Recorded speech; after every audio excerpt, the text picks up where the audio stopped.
After 8 years of living in my house, my son-in-law and daughter won the lottery $95 million. That evening, my son-in-law looked me straight in the eye and said, "Get the hell out of this house. This house is mine now." I just smiled. Then I asked him one single question. That question made his face turn pale as a corpse. I would make him lose everything, not because I was cruel, but because he was too greedy to realize he was standing on the edge of collapse. Welcome to our story. Before we begin, hit like, subscribe, and tell me in the comments where you're watching from. Quick note. This is a fictional story with dramatized elements for experience and meaningful lessons. Any resemblance to real names or situations is purely coincidental, but the message, that's what truly matters. After 8 years, Connor told me I had to leave. I smiled. He didn't know about the second ticket. Hello. My name is Theodore Marsh. I'm 72 years old, and I spent 38 years as a highway engineer for the Oregon Department of Transportation. I built bridges, not just the kind that cross rivers, though I did plenty of those, but the kind that connect people to their jobs, their families, their futures. Engineering teaches you to think about foundations, about what holds up under pressure and what doesn't, about planning for the long haul. I should have applied those same principles to my own life. I live well. I used to live comfortably in a house at 2847 Ponderosa Lane here in Bend, Oregon. If you're familiar with Central Oregon, you know Bend sits at the foot of the Cascade Mountains, surrounded by pine forests and high desert air so clean it makes your lungs ache in the best way. Ponderosa Lane runs along the southern edge of town, a quiet street where the yards are wide and the neighbors know your name. The kind of place where you can hear the wind move through the trees at night. My late wife Marianne and I built that house together in 1988. And I mean built with our own hands. I did the framing, and the foundation poured the concrete myself with help from a buddy who worked construction. Marianne picked every tile, every paint color, every cabinet hinge. She planted the flower beds and the row of young birch trees along the driveway. Over the years, those birches grew tall and straight, their white bark glowing in the moonlight. Marianne used to say they were the bones of the house, the part that held the beauty up. We were married for 41 years.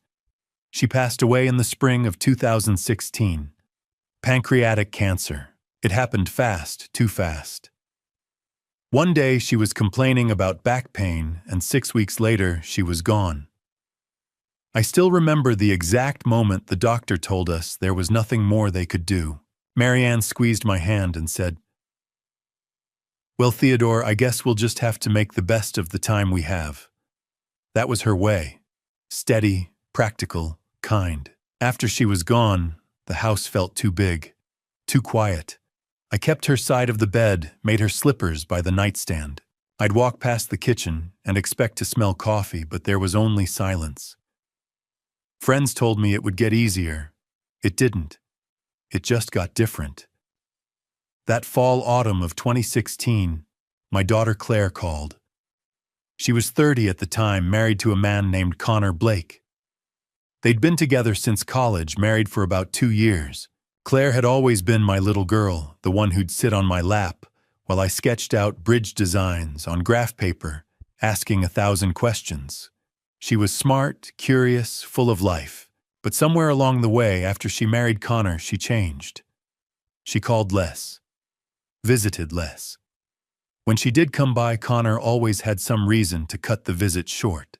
That November, Claire told me Connor had been laid off from his sales job.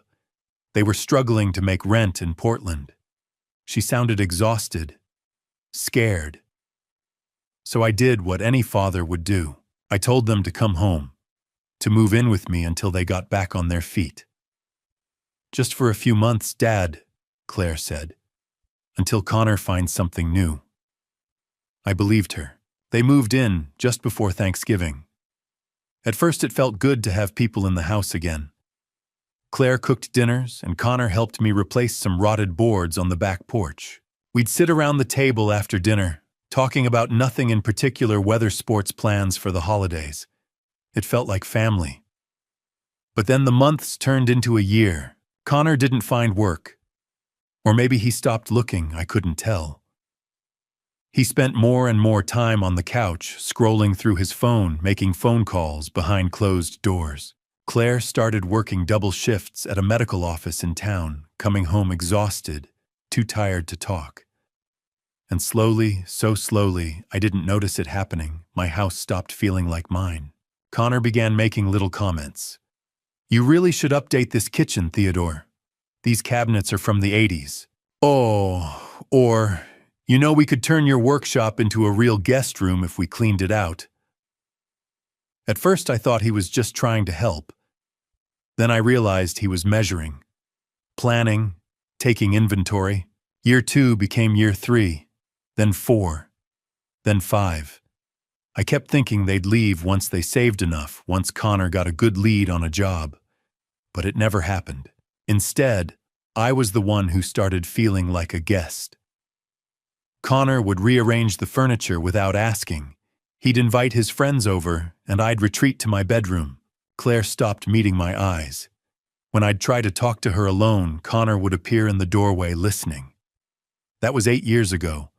I should have seen it sooner. I should have recognized the way Connor slowly turned my daughter against me, the way he made himself comfortable in a house he didn't build, a life he didn't earn. But I didn't, because I loved my daughter. Because I thought somehow things would get better. Then 3 months ago, I bought 2 lottery tickets at the Quick Stop on Highway 97. Just a couple of Powerball tickets, $2 each. I gave one to Claire as a little gift, a gesture. I kept the other one. 3 days later, one of those tickets won $95 million. And that's when Connor decided I had to leave. But Connor made one mistake. When I bought those lottery tickets, I didn't buy just one. Let me tell you how it all started. How 8 years ago I opened my door to Connor and Claire. But first, I need to go back a little further. Back to the spring of 2016 when I lost Marianne. She was 60 years old. We'd been planning a trip to the coast that summer. One of those long, slow drives along Highway 101 where you stop at every little town and eat clam chowder and watch the waves come in. Marianne loved the ocean. She used to say it reminded her that the world was bigger than whatever was troubling you.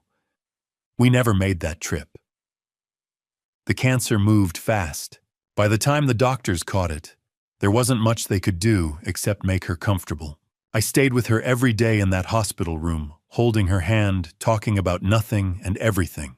She told me stories I'd heard 100 times before, about the day we bought the land on Ponderosa Lane, about the time Claire was born 3 weeks early, and I nearly drove off the road racing to the hospital. She laughed. Even then, she laughed. On her last morning, she squeezed my hand and said, "Theodore, don't you dare turn into one of those old men who stops living. Promise me." I promised. 3 days later, we held her funeral at the First Community Church. Claire came down from Portland and stood beside me at the graveside, her hand wrapped around mine. She cried quietly, her head on my shoulder. For a moment, it felt like I still had family, like I wasn't completely alone. But then Claire went back to Portland, and I went back to that empty house on Ponderosa Lane. And the silence was unbearable. That fall November of 2016, Claire called. I could hear the strain in her voice before she even said the words. "Dad, Connor got laid off. We're behind on rent. I don't know what we're going to do." I didn't hesitate. "Come home, sweetheart. Stay here until you get back on your feet." "Are you sure?" "I'm sure." 2 weeks later, they pulled up in a rented truck with all their belongings. I helped Connor carry boxes into the spare bedroom. Claire hugged me on the front porch and whispered, "Thank you, Dad. It's just for a little while." I believed her. The first year or two, it wasn't so bad. Connor would help me with projects around the house, fixing a leaky faucet, replacing the weather stripping on the windows. Claire would cook Sunday dinners, pot roast, and mashed potatoes just like Marianne used to make. We'd sit at the kitchen table afterward talking about the weather, about Claire's new job at the medical office, about Connor's job search. It felt almost normal, almost like family. But somewhere around year 3, things started to shift. It was small at first. Connor began rearranging furniture without asking. One day, I came home from the hardware store and found that the old armchair, Marianne's favorite, the one she'd sit in to read every evening, had been moved to the garage. When I asked about it, Connor shrugged. It didn't fit the space, Theodore. We needed room for the new TV stand. Then he started moving Marianne's things. The framed photos of her that I kept on the mantel were taken down and replaced with generic prints from a department store. Her gardening tools disappeared from the shed. When I asked Claire about it, she looked away. Connor thought it might be healthier for you, Dad. You know to move on. Move on. I didn't say anything. I just put one of Marianne's photos back on my nightstand where Connor wouldn't touch it. By year 4 and 5, the changes were harder to ignore. Connor stopped asking my opinion about anything. He'd invite people over, friends of his I'd never met, and I'd retreat to my bedroom. He started talking about our house instead of your house, as if he'd built it, as if he'd poured the foundation with his own hands. Claire stopped sitting with me after dinner. She'd disappear into their room, and I'd hear them talking in low voices, the door closed. I tried to talk to her. I'd catch her in the kitchen in the morning and say, "Honey, is everything all right?" She'd smile, but it didn't reach her eyes. "Everything's fine, Dad." But it wasn't.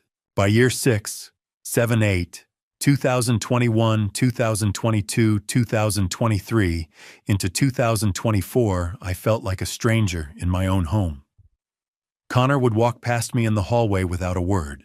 He'd make decisions about repairs, about landscaping, about painting rooms, and I'd only find out after it was done. When I objected, he'd sigh like I was being unreasonable. "Theodore, we're just trying to help. You're not getting any younger." I started spending more time in my bedroom. I'd eat dinner alone. I'd listen to the sound of their voices in the living room, their laughter, and I'd feel the walls of my own house closing in. My only relief was my neighbor, Bernard Sullivan. Bernard is 74, a retired postal worker with a dry sense of humor and a stubborn streak a mile wide. He'd been my friend for over 30 years, ever since he and his wife, Maureen, moved in 3 doors down. Bernard would stop by every week or so, usually with some excuse, needing to borrow a tool, asking about the weather, inviting me over for coffee. But I knew what he was really doing. He was checking on me. One Tuesday morning in early April this year, 2024, I walked over to Bernard's house.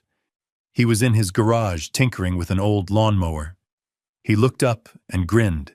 "So, Theodore Marsh, haven't seen you in daylight in 2 weeks. Thought maybe you'd turned into a vampire." I managed to smile. "Just keeping busy."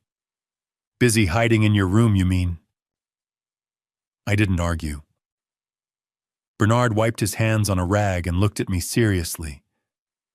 "You know you don't have to live like this, right?" "I don't know what you're talking about." "Yes, you do." We stood there for a minute, neither of us saying anything. Then Bernard pulled 2 crumpled dollar bills out of his pocket and held them up. "Tell you what, I'm heading to the Quick Stop to buy a Powerball ticket. Come with me. Buy one yourself. Maybe you'll win and finally get yourself out of that damn house." I laughed. It was the first time I'd laughed in weeks. "Bernard, I've never bought a lottery ticket in my life." "Then it's about time you did." So I went with him. And on that Tuesday morning, the first week of April 2024, I did something I'd never done before. I bought a lottery ticket.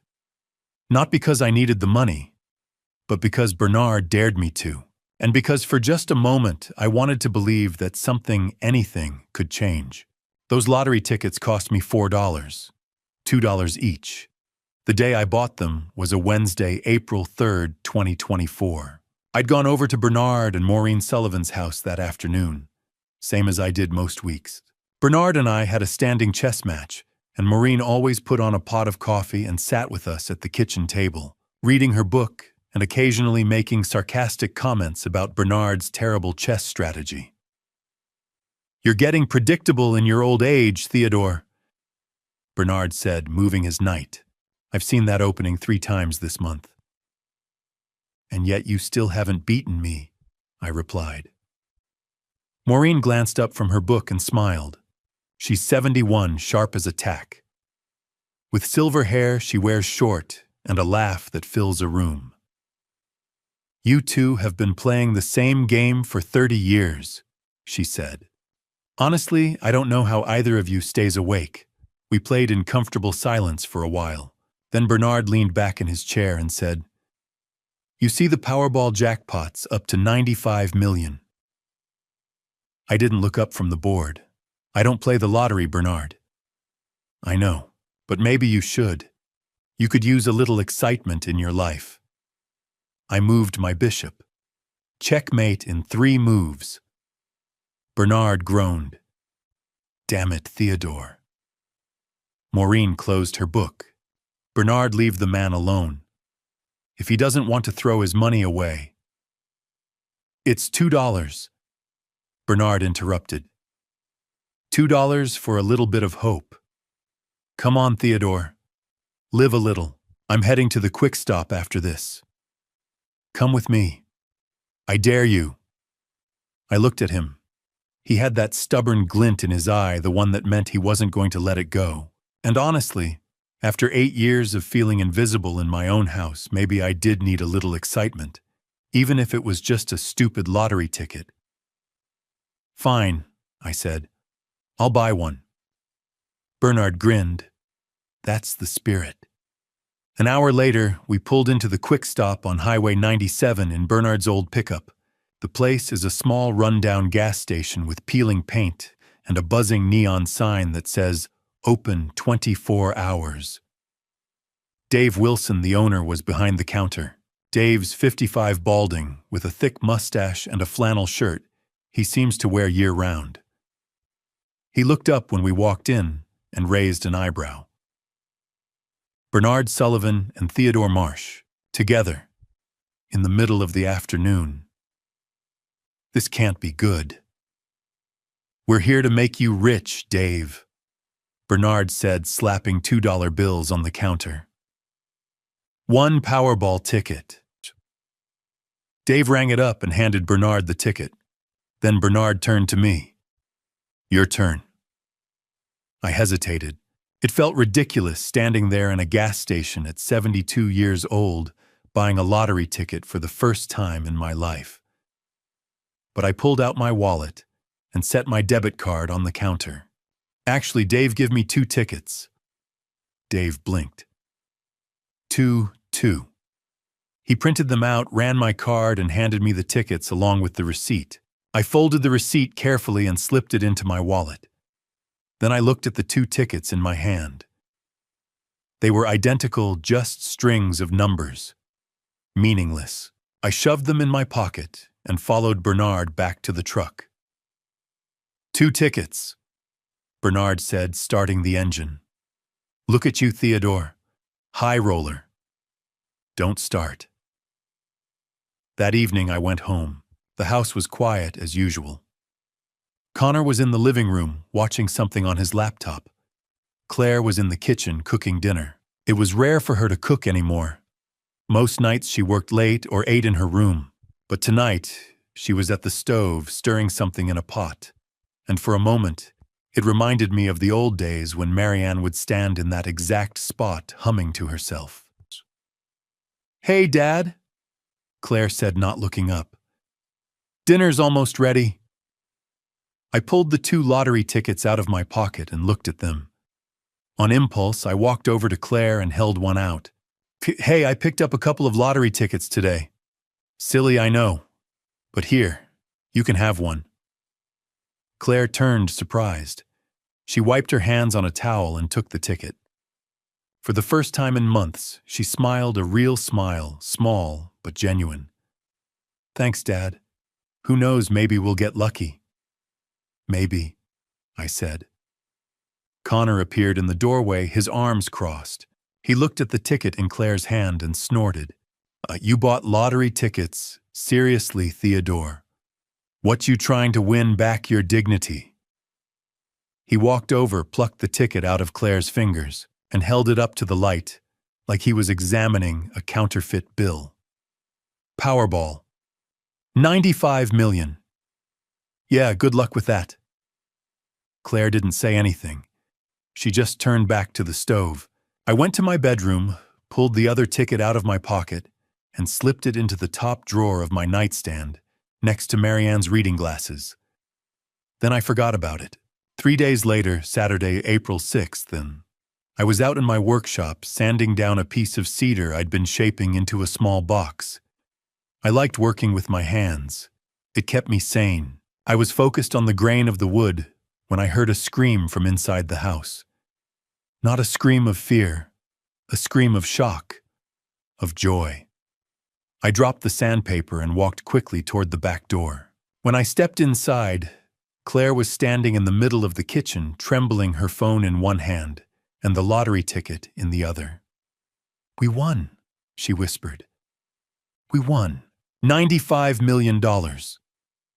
Connor appeared behind her, moving fast.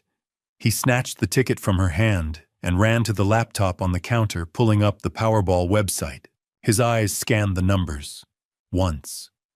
Twice. "Holy hell," he breathed.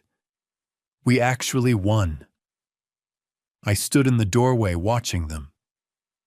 Claire's hands were shaking. Connor was already on his phone, dialing a number, pacing back and forth. "Yeah, I need to speak to someone about a lottery claim. Big one. 95 million. Neither of them looked at me. I stood there for a long time, feeling something strange settle in my chest. Not excitement, not joy, just a quiet, hollow ache.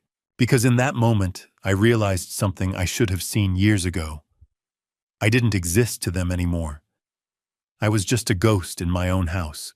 That evening, I stayed out in the workshop until it got dark.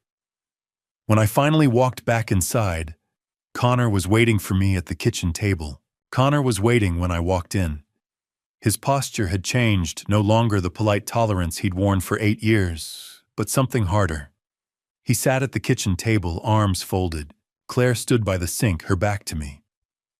"What's going on?" I asked. Connor didn't stand. "We need to talk. Our situation has changed." I stayed near the door. "What do you mean, Claire and I just won $95 million, and this house doesn't fit our lifestyle anymore?" The words hung in the air. "Your lifestyle." "That's right." Connor leaned back, spreading his hands. "We think you'd be more comfortable in a senior living facility, somewhere with staff medical care. We'll cover all the costs. All you have to do is sign over the property." "Sign over the property." I looked at Claire. "Sweetheart, what is this?" She didn't turn around. She didn't say a word. Connor stood and walked to the counter. "Let me be clear, Theodore. We don't need your charity anymore. We don't need you. This house is a relic, bad plumbing, old wiring. We could sell it, tear it down. Either way, it's ours now." "It's mine," I whispered. Connor smiled, not kindly. "Actually, you might want to rethink that, because if you make this difficult, we'll take legal steps. Competency hearings, guardianship proceedings. You're 72, Theodore. You live alone, barely take care of yourself. A good lawyer could make a strong case that you're no longer capable of managing your own affairs." My hands shook. "That's a lie." "Is it? At your age, how many good years do you really have left? 5, 10? Do you want to spend them fighting us? Because we will fight, and we will win." I looked at Claire again. "Please, look at me." She turned, and for 1 second I saw something, guilt, maybe pain. But then Connor put his hand on her shoulder, and she looked away. "We're offering you a good deal," Connor said. "A clean exit. We'll set you up, cover your expenses. All you have to do is cooperate. And if I don't, then we do this the hard way. I've already started documenting things. The way you forget to pay bills, the times you've seemed confused, your isolation, your depression. A judge will think, this man needs help, and we'll be right there to provide it. My chest tightened. I couldn't breathe. Connor adjusted his shirt. Think about it tonight. We'll talk tomorrow. Come on, Claire. He walked toward the hallway. Claire followed, head down, hands clasped. She didn't look at me. And then they were gone, and I stood alone in my own kitchen, the kitchen Marianne and I had built, and I felt like a ghost. I couldn't stay there. I walked out the back door to my workshop. The smell of sawdust and varnish, the tools on pegboards, the half-finished cedar box on my workbench. I turned on the light and stood there feeling the weight of Connor's words pressing down. We don't need you. You're no longer capable. How many good years do you really have left? I sat on the old stool and put my head in my hands. I felt small, powerless, afraid. I stayed out there until it got dark. Then I walked back inside, past the kitchen, where Connor and Claire's voices drifted from behind their closed bedroom door, and into my own room. I sat on the edge of the bed, not my side, but Marianne's. It was an old habit. Whenever I needed to think, to sort through something difficult, I'd sit on her side as if somehow she was still there. I stared at the framed photo on the dresser, Marianne and me on our wedding day. Young, full of hope. I felt so far from that man now. Connor was right. I was 72. Alone. No leverage. Then my eyes drifted to the nightstand drawer. I hesitated, then pulled it open. Inside was a small envelope where I kept important things, Marianne's reading glasses, old letters, spare cash. And beneath all that, folded in half, was a slip of paper. The lottery ticket. My hands shook as I pulled it out. The numbers were printed clearly. I grabbed my phone and searched for the Powerball results. The winning numbers appeared. I compared them to the ticket. They matched. Every single one. I sat there, heart pounding. Then I pulled my wallet from my jacket. The receipt was still inside, proof I'd purchased both tickets in one transaction. I had bought them. Both of them. Connor didn't know. He thought the only winning ticket was the one he'd taken from Claire. But he was wrong. I sat back down on Marianne's side of the bed, staring at the ticket. For the first time in 8 years, I felt something other than resignation. Anger. And beneath that, something stronger. Hope. I thought about Marianne, how she'd put her hand on my shoulder when I was overthinking a problem and say, Theodore, sometimes you just have to trust the foundation. If it's solid, it'll hold. This was my foundation, this house, this life, the work I'd done. I wasn't going to let Connor take it. I slept with the ticket under my pillow that night, and when morning came, Sunday, April 7th, I picked up the phone and called Bernard. Bernard, I said when he answered. I need your help. Theodore. His voice was rough with sleep. What's wrong? I need your help, I said. My voice shook. Connor, he's trying to take my house. He's threatening me with competency hearings. But Bernard, I found something. The other lottery ticket. I bought 2. I still have one. There was a pause. Then Bernard said, I'm coming over. Right now. No, don't. Connor and Claire are here. Then come to my house. 5 minutes. He hung up. I grabbed the ticket, the receipt, my wallet, and my keys. I slipped out the back door and walked the 3 houses down to Bernard's place. He was already standing on his front porch in his bathrobe, waiting. You look terrible, he said when I got close. I feel terrible. He put his hand on my shoulder and guided me inside. Maureen was in the kitchen already making coffee. She turned when she saw me and her face went soft with worry. To Theodore, honey, what happened? I sat at their kitchen table, the same table where Bernard and I had played chess just 4 days ago, and told them everything. The lottery win, Connor's threats, the assisted living facility, the competency hearings, the discovery of the second ticket. By the time I finished, Maureen's face was flushed with anger. "That snake," she said. "That absolute snake." And Claire just stood there. She didn't say a word. Bernard leaned back in his chair, arms crossed, his jaw tight. "You need a lawyer. A good one." "I don't know any lawyers." "I do," Maureen said. She pulled out her phone and scrolled through her contacts. "Rachel Kemp. She's Bernard's niece's daughter. Do you remember her? She came to our barbecue a few years back. Smart as a whip. Practices property and family law in Portland." Bernard nodded. "Rachel's tough. If anyone can handle this, she can." Maureen dialed. It rang 4 times. Then a woman's voice answered. "Aunt Maureen, it's early. Everything okay? Rachel, honey, I'm sorry to call on a Sunday, but we have an emergency. It's our neighbor Theodore Marsh. He needs help. Can you see him today?" There was a pause. Then Rachel said, "Tell me what's going on." Maureen handed me the phone. I explained everything again quickly, clearly, like I was presenting a bridge design to the state board. When I finished, Rachel was quiet for a moment. "Mr. Marsh, do you have the receipt proving you purchased both tickets in one transaction?" "Yes." "And the second ticket is still in your possession?" "Yes." "Then you have a case. Can you be in Portland by 11? I'll meet you at my office." "I'll be there." She gave me the address and hung up. I handed the phone back to Maureen. "She'll see you," Maureen said, squeezing my hand. "You're going to be okay." Bernard stood. "I'm coming with you." "No," I said.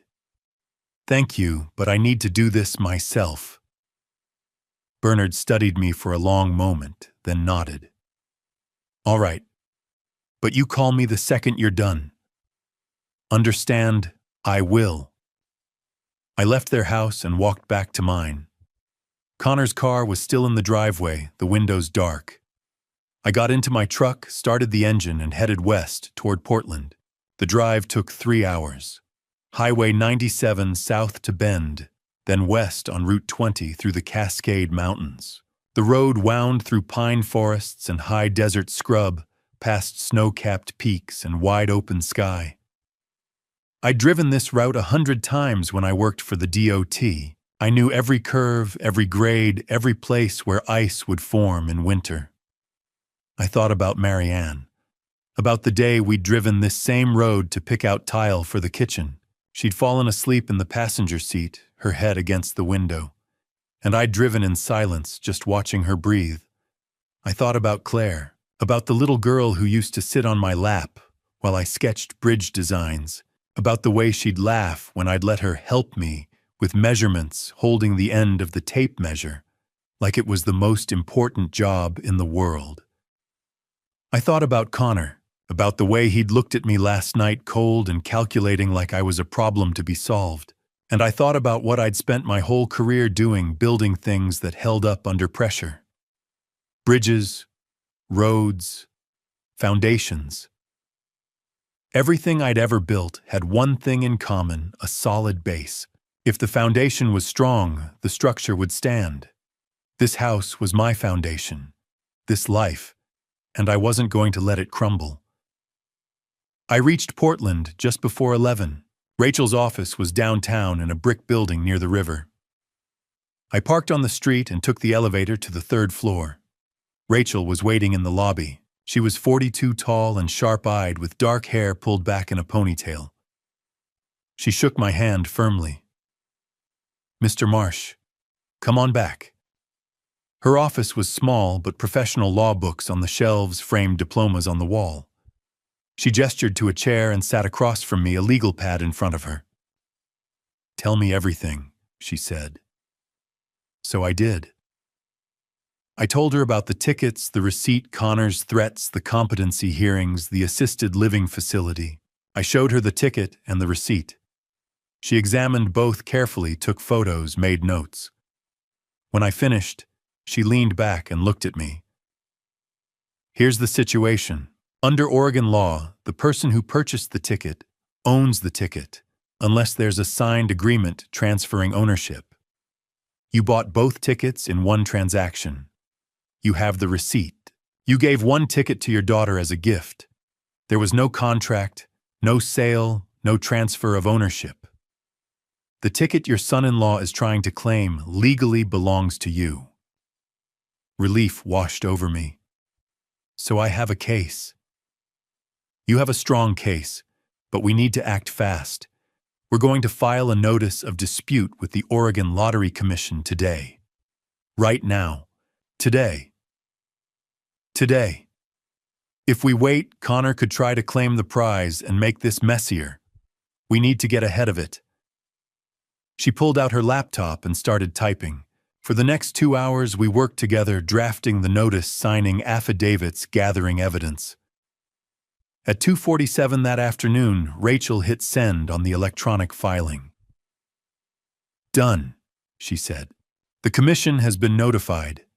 Connor can't claim that prize now without a hearing. I stared at her. Just like that.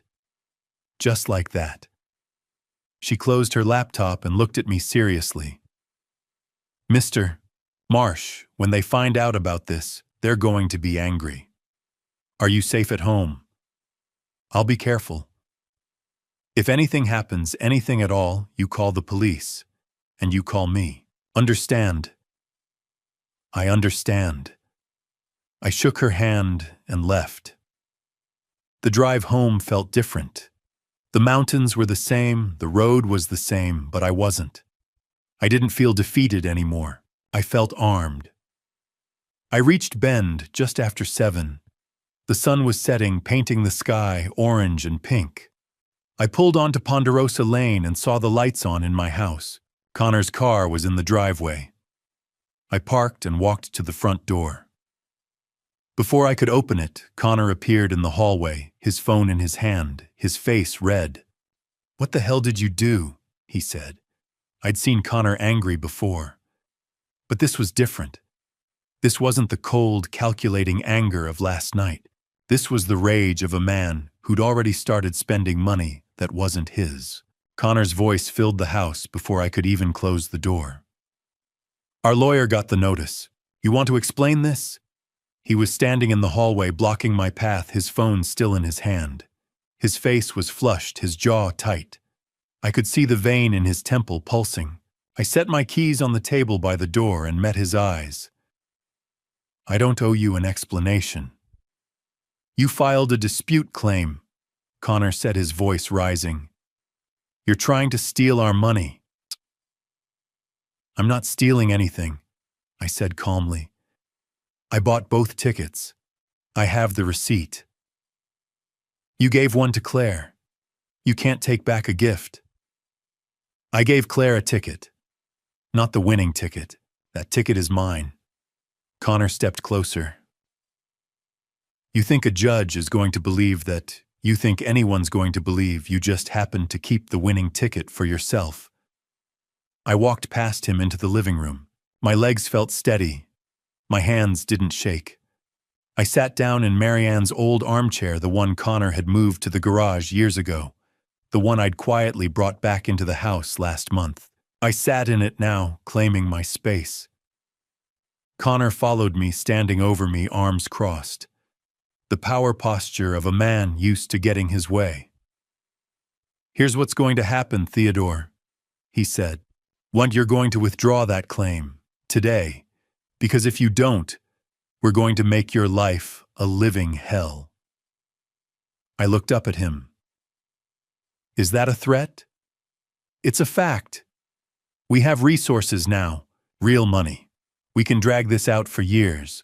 Lawyers, depositions, appeals. How old are you?" "Theodore, 72. At your age, do you really think you'll live long enough to see the end of this?" I didn't answer. Connor leaned down his hands on the armrests of my chair, his face close to mine. I've been documenting things, Theodore.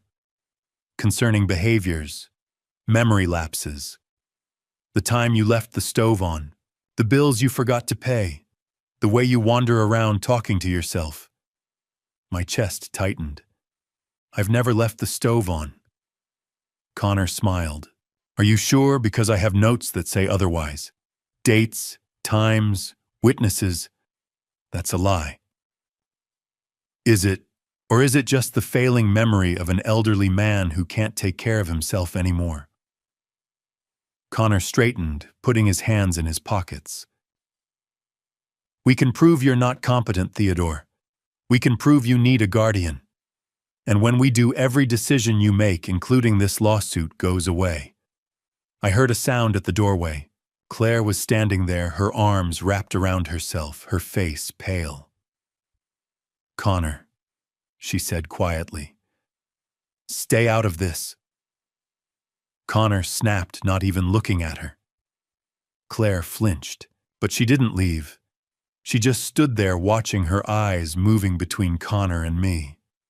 I stood up slowly. My knees ached, but I didn't let it show. I looked Connor in the eye. This conversation is over, I said. Connor's smile widened.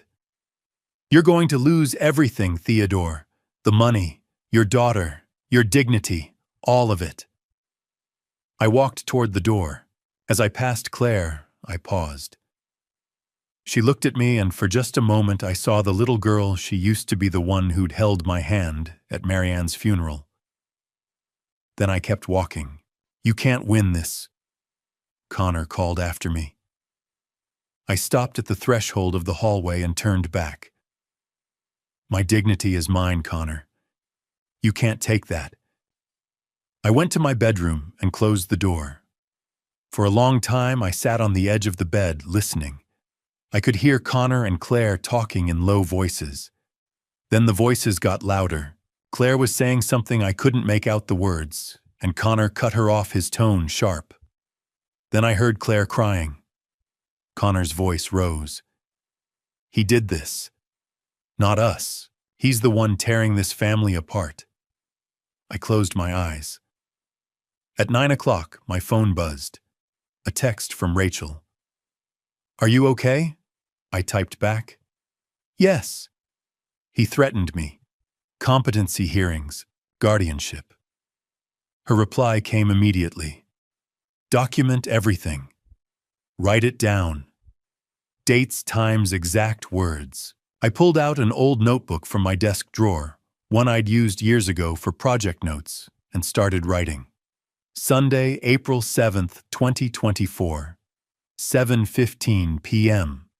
Connor confronted me in the living room, said he's been documenting concerning behaviors, claimed I left the stove on false, claimed I forgot to pay bills false, threatened to prove I'm not competent, threatened guardianship proceedings, said they could drag the lawsuit out for years.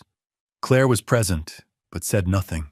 I wrote for 20 minutes, recording everything I could remember, Connor's exact words, his body language, the lies he'd told, the threats he'd made.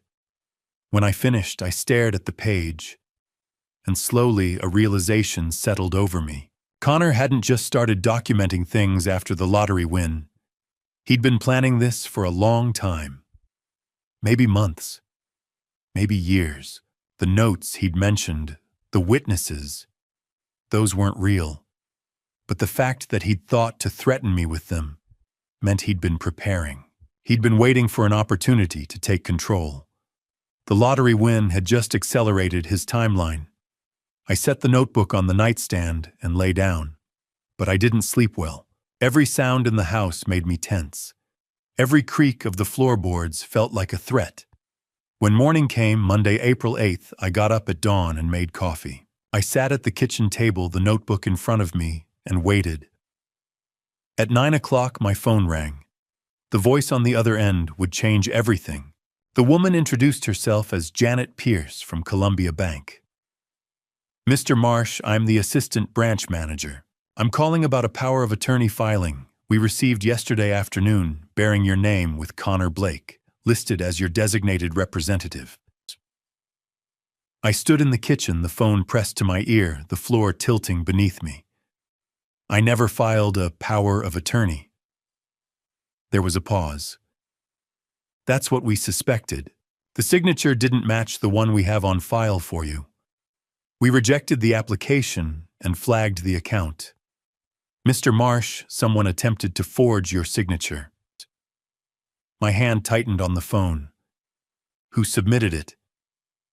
The name on the submission was Connor Blake. If this document had been accepted, it would have given him full legal authority over all your accounts, checking, savings, everything. He could have transferred funds, closed accounts, taken out loans in your name. I sank into a chair. My chest felt tight. I couldn't breathe. Connor hadn't just threatened me. He'd tried to steal everything, every dollar I had, my pension, the money Marianne and I had saved for 40 years. If the bank hadn't caught the forged signature, if they'd processed the paperwork, Connor would have cleaned me out before I even knew what happened. Mr. Marsh. Are you still there? Yes, I managed. I'm here. I'm emailing you a copy of the document right now, Janet said. You'll want to show it to your attorney and Mr. Marsh. You should file a police report. This is criminal fraud. I will. Thank you. I hung up and sat at the table staring at my phone. My hands were shaking. Connor had done this yesterday, Monday, the day after I filed the dispute claim. Less than 24 hours after our confrontation in the living room, he'd gone to the bank and tried to forge a power of attorney. Was this retaliation? Or had he been planning this all along? The fear that had been sitting in my chest for days began to shift. Slowly, it hardened into something else. Anger. At 9:15, I called Rachel. He tried to forge a power of attorney, I said, my voice shaking.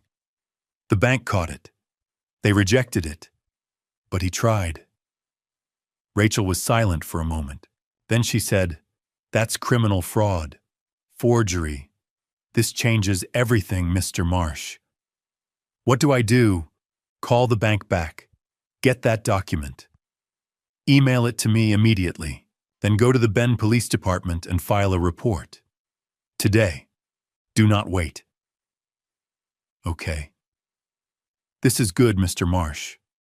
I know it doesn't feel good. But this is evidence. Hard evidence that Connor is willing to commit crimes to get what he wants. We can use this. I called the bank back. Janet confirmed she'd sent the email. At 10:30 it arrived. I opened it on my laptop, my heart pounding. The document was a standard power of attorney form. My name was typed at the top. Connor Blake's name was listed as the agent, and at the bottom, in careful practiced handwriting, was a signature that looked almost like mine. Almost. But it wasn't. The slant was wrong. The loop in the M was too wide. Connor had tried, he'd practiced, I could tell, but he hadn't quite gotten it right. I stared at the signature for a long time. This wasn't a mistake. This wasn't a misunderstanding. This was deliberate, calculated. Connor had sat down somewhere, maybe in my own house, maybe at a coffee shop downtown, and practiced signing my name until he thought he had it right. Then he'd taken this form to the bank and lied. I forwarded the email to Rachel. Her reply came within minutes. "This is gold. See you at the mediation." That afternoon, I drove to the Bend Police Department. The building was small brick with a flagpole out front. I walked inside and told the officer at the desk I needed to file a report for attempted fraud. They assigned me to a detective named Morrison. He was in his 50s, gray-haired with a calm, patient manner. He listened while I explained everything, the lottery tickets, the dispute, the confrontation, and now the forged power of attorney. I showed him the email from the bank. Morrison took notes, asked questions, examined the document. When I finished, he leaned back in his chair, and looked at me seriously. "Mr. Marsh, this is a felony. Forgery, attempted fraud. If we can prove Mr. Blake submitted this document knowing it was false, he could face criminal charges." "I want that on record," I said. Morrison nodded. "We'll open a case. I'll contact the bank, get their statement, pull the security footage if they have it. This is going to take time, but we'll follow up." He handed me a receipt with a case number printed at the top. Number 2024-BR-04751. "Keep this," he said. "And Mr. Marsh, be careful. If this man is willing to forge legal documents, there's no telling what else he might do." I folded the receipt and put it in my wallet right next to the lottery receipt. "Thank you," I said. I drove home slowly, the case number heavy in my pocket. When I pulled onto Ponderosa Lane, the house looked the same as it always did. The birch trees Marianne had planted swayed in the breeze. The porch light was on. Connor's car was in the driveway. But something had shifted. I wasn't just defending myself anymore. I was armed. I had filed the report. What I didn't tell the officer was this: Connor Blake should be careful with me now. Because I had proof he was willing to commit a crime. Connor came home that evening with flowers. Cheap supermarket flowers wrapped in cellophane. It was 6:30. I was sitting at the kitchen table drinking coffee when I heard his car pull into the driveway. The front door opened. Connor appeared in the kitchen doorway holding the bouquet like a peace offering. "Theo," he said. His voice was soft, conciliatory. "I think we got off on the wrong foot." I didn't say anything. I just looked at him. Connor set the flowers on the counter and pulled out a chair. "May I?" I nodded. He sat down across from me, his hands folded on the table. "I want to apologize. I was overwhelmed. The lottery win, the pressure, the legal stuff, it all got to me. I didn't mean the things I said." I sipped my coffee. "Which things?" "About the house. About competency hearings. I was angry. I wasn't thinking straight." He leaned forward, his expression earnest. "Theo, you're family. Claire and I, we don't want to fight with you. We want to make this work." I set my cup down slowly. "Make what work?" "All of it." Connor spread his hands. "Look, I know we've had our differences, but we can fix this. You stay here. This is still your house. We'll set up an account, $5,000 a month just for you. All you have to do is withdraw the dispute claim." I didn't react. I just watched him. In exchange for what? I asked. "In exchange for acknowledging that the lottery ticket was a gift," Connor said smoothly. "You gave it to Claire. We won. And in return, we take care of you. $5,000 a month, Theo. That's $60,000 a year. Tax-free. It's more than your pension. You could travel. Fix up the house. Do whatever you want." He smiled. It looked almost genuine. "When we could be a family again," Connor continued. "Sunday dinners, game nights, just like Marianne used to do." My jaw tightened. "Don't," I said quietly. "Don't what?" "Don't talk about my wife." Connor blinked as if surprised. "I'm just saying, you threatened me." I said, my voice steady. "You tried to forge a power of attorney to steal my money, and now you think a few flowers and a monthly payoff will fix that." Connor's smile faltered. Just for a second, I saw something flicker in his eyes, something cold and calculating. Then he leaned back in his chair and crossed his arms. "You really want to fight us?" he said. His voice had changed. The warmth was gone. "I'm not fighting anyone," I said. "I'm defending what's mine." "What's yours?" Connor let out a short, bitter laugh. You're 72 years old, Theo. You live in the past. You cling to this house because it reminds you of a woman who's gone. Marianne is gone. She's been gone for 8 years, and you're still sitting here pretending she's coming back. I stood up. My chair scraped against the floor. Get out, I said. Connor stood too. He was taller than me, and he knew it. He looked down at me with something close to contempt. You could have had an easy life, he said. 5,000 a month. No worries, no stress. But you'd rather die poor and alone, clinging to your pride. I'd rather die with my dignity intact. Connor stared at me for a long moment. Then he shook his head. You're going to lose everything, he said. The money, your daughter, this house, all of it. And when you do, don't say I didn't try to help you. He walked to the door, then paused and looked back. You know what your problem is, Theo. You think being stubborn makes you strong, but it doesn't. It just makes you pathetic. He left. The door slammed behind him. I stood in the kitchen listening to his footsteps fade down the hallway. Then I picked up the flowers, the cheap, cellophane-wrapped supermarket flowers, and dropped them in the trash. I sat back down at the table. My hands were shaking. Not from fear, from anger. Connor had tried threats. That hadn't worked.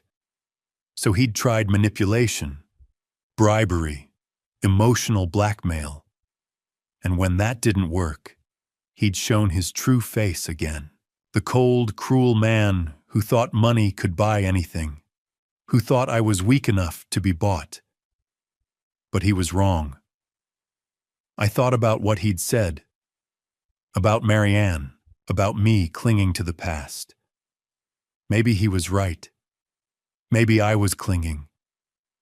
Maybe this house, these memories, this life, maybe it was all just a way to hold on to something that was gone, but it was mine. My past, my memories, my home.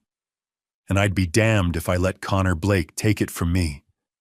I went to bed that night and lay in the dark, staring at the ceiling. I knew Connor would try something else. Men like him always did. When threats didn't work, when manipulation didn't work, they found a new angle, a new weapon. But for the first time since Marianne passed away, I remembered who I was. Theodore Marsh, engineer, builder, survivor. I'd built bridges that held up under pressure. I'd built a house that had weathered 36 years of storms. I'd built a life with Marianne that Connor could never understand and never take away. And I wasn't going to let him break me now. The following Tuesday, someone knocked on my door. A firm, official knock. The kind that makes your stomach drop before you even turn the handle. I opened it to find a woman standing on my porch, holding a clipboard and a county ID badge clipped to her jacket. She was in her early 40s with dark hair pulled back in a ponytail and tired eyes that had seen too much. Mr. Theodore Marsh, she asked. Yes. My name is Lisa Hernandez. I'm an investigator with Deschutes County Adult Protective Services. We received a report regarding your welfare. I need to conduct an assessment to determine whether you're safe and capable of caring for yourself. My stomach twisted. Connor. Who filed the report? I asked. I'm not permitted to disclose that, Lisa said. May I come in? I wanted to say no. I wanted to shut the door and call Rachel, but I knew that would only make things worse. Refusing would look suspicious, like I had something to hide. Of course, I said, stepping aside. Lisa walked into the living room and took a seat on the couch. She set her clipboard on the coffee table and pulled out a pen. Mr. Marsh, I'm going to ask you some questions. Just answer as best you can. There's no right or wrong here. I just need to understand your current situation. I sat down in Marianne's armchair. My hands were steady, but my heart was pounding. What's today's date? Lisa asked. Tuesday, April 16th, 2024. And who's the current president of the United States? I answered. She asked more questions. Where did I live? How long had I lived here? What did I do for work? Did I have any medical conditions? Did I take any medications? I answered everything clearly, precisely, the way I used to present project reports to the state board. Mr. Marsh, the report we received mentioned memory loss and confusion. Have you experienced anything like that? No, I said firmly. Never. Do you manage your own finances? Yes. I pay my bills on time. I balance my checkbook every month. I've been doing it for 40 years. Do you prepare your own meals? Yes. And you live here with your daughter and her husband? They live here, I corrected. This is my house. I invited them to stay 8 years ago when they were having financial difficulties. Lisa made notes. I couldn't read her expression. Mr. Marsh, would you mind if I took a look around, just to get a sense of your living environment? Go ahead. We walked through the house together. Lisa checked the kitchen first. The counters were clean. The refrigerator was stocked with fresh food, milk, eggs, vegetables, leftovers in labeled containers. The stove was spotless. Not a single burner left on not a single sign of neglect. We moved to the bathroom. Clean. Organized. Towels folded. Medicine cabinet tidy with my blood pressure medication neatly lined up, each bottle labeled with the date. Then my bedroom. The bed was made. Clothes put away. Marianne's photo on the nightstand, the lottery ticket still hidden in the drawer below. Finally, we went out back to my workshop. Lisa stepped inside and paused. The tools were hung on pegboards, each in its place. The workbench was clean, sawdust swept. On the shelf sat a row of small wooden objects I'd been making over the years, birdhouses, boxes, a small carved bowl. Lisa picked up one of the birdhouses and examined it. This is beautiful work. You still do woodworking. It keeps my hands busy, I said. She set it down gently. Mr. Marsh, I've been doing this job for 12 years. I can tell the difference between someone who needs help and someone who's being targeted. You're not the person described in that report. Relief washed over me. So you'll close the case. I still need to interview your neighbors and your family members, Lisa said. But based on what I've seen today, there's no indication that you're unable to care for yourself. Your home is clean, your mind is sharp, your physical health seems good. She paused at the door and handed me her business card. If you ever do need help, real help, call me. Thank you. Lisa left. I closed the door and leaned against it, my hands finally starting to shake. I'd held it together during the interview, answered every question, passed every test. But now alone in the quiet of my own house, the humiliation hit me. I'd had to prove my competency. In my own home, I'd had to show a stranger that I could take care of myself, that I wasn't confused or dangerous or incapable. At 72 years old, I'd been treated like a child who couldn't be trusted. And Connor had done this. He'd filed that report. I knew it. He'd called Adult Protective Services and told them I was incompetent, unsafe, a danger to myself. He'd weaponized the system against me, hoping they'd declare me unfit and appoint a guardian. Him. I walked to the kitchen and poured myself a glass of water. My hands were still shaking. Lisa had said she'd interview Connor next, and I knew exactly what he would say. He'd be calm, concerned, earnest. He'd tell her about my memory lapses, my confusion, the time I supposedly left the stove on. He'd paint a picture of a fragile old man who couldn't take care of himself anymore, and he'd sound so believable. For the first time since this whole nightmare began, I felt a different kind of fear. Not the fear of losing money or losing the house, but the fear of losing my independence. my autonomy. The right to live my own life in my own home on my own terms. That was what Connor was really trying to take. Not just my money, my freedom. Lisa interviewed Bernard and Maureen the next morning. Bernard called me as soon as she left. That son of a bitch tried to get you declared incompetent. His voice was loud, furious. Lisa just left. She asked us 100 questions about you, your memory, your habits, whether we'd ever seen you confused or unsafe. What did you tell her? I told her you're sharper than half the engineers still working out there. Maureen told her Connor Blake should be ashamed of himself. We told her the truth, Theo, that you're fine, that this whole thing is garbage. I closed my eyes. Thank you. She asked if we'd be willing to testify if it came to that. I said absolutely. Bernard paused. You're not alone in this, Theo. You hear me? I hear you.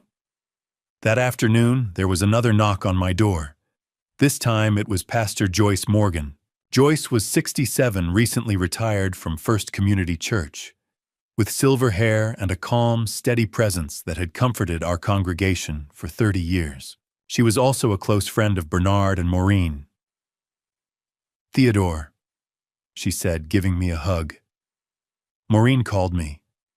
I wanted you to know you have support from the church, from the community. She came inside and sat at the kitchen table. From her bag, she pulled out a thick folder.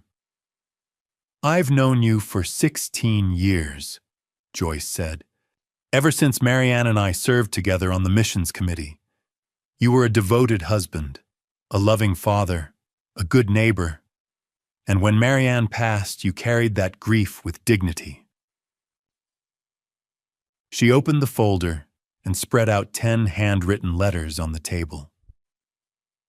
These are from members of First Community, people who know you, people who are willing to testify on your behalf if needed. I stared at the letters. My throat tightened. I picked one up. It was from a couple I barely knew, Tom and Susan Reed, who lived 2 streets over. They wrote that they'd seen me at the hardware store every Saturday for years. Always polite, always coherent, always helpful when someone needed advice on a project. They offered to help in any way they could. Tears welled up in my eyes. Why would they do this? Joyce reached across the table and squeezed my hand. Because Marianne was loved. And so are you. The next morning, Thursday, April 18th, Lisa called. Mr. Marsh, I'm closing your case. My conclusion is that the report was unsubstantiated. There's no evidence of cognitive decline or self-neglect. You're fully competent to manage your own affairs. Relief flooded through me. Thank you. I interviewed your son-in-law yesterday, Lisa continued. He made several allegations about your memory and confusion. Not one of them was corroborated. In fact, everyone I spoke to said the opposite. What happens now? I'm noting in my report that this appears to be a malicious filing related to a financial dispute. If Mr. Blake files another report without legitimate cause, there will be legal consequences. I sat down, the phone pressed to my ear. I felt relief and anger. Connor had tried to take my freedom, my autonomy, and he'd failed. Thank you, Lisa. Take care of yourself, Mr. Marsh. That evening, Bernard and Maureen invited me over for dinner.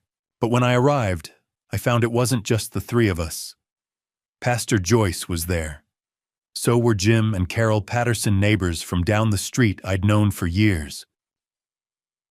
We thought you could use some company, Maureen said, ushering me inside. The table was set with Maureen's best dishes. She'd made pot roast, mashed potatoes, green beans, and homemade rolls, the kind of meal Marianne used to make on Sundays. We sat around the table, and for the first time in months, I felt something I hadn't felt since Marianne passed away. I felt seen. Bernard raised his glass.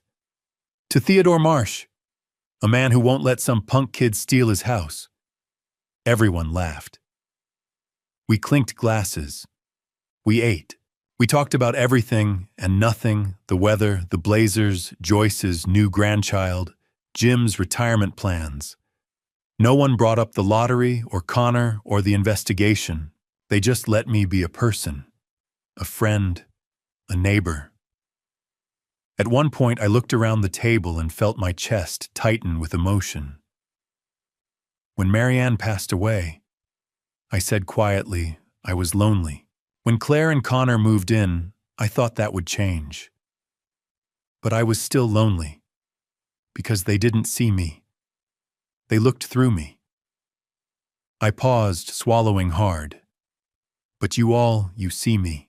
You really see me. Maureen wiped her eyes. Bernard cleared his throat and said gruffly, all right. Eat your pot roast.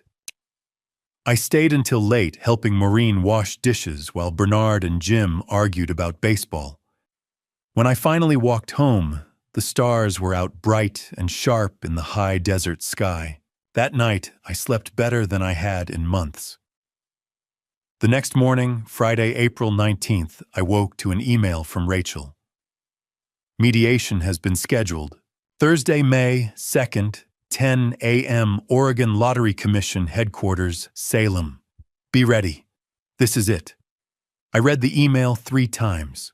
Then I stood up, poured myself coffee, and looked out the window at the birch trees Marianne had planted 36 years ago. This was it. The moment everything would be decided. I wasn't afraid. The week before mediation felt like the week before a trial. Rachel called me every day. Monday, April 22nd, she explained the mediation process. It's not a courtroom, but it's formal. There will be a mediator neutral professional.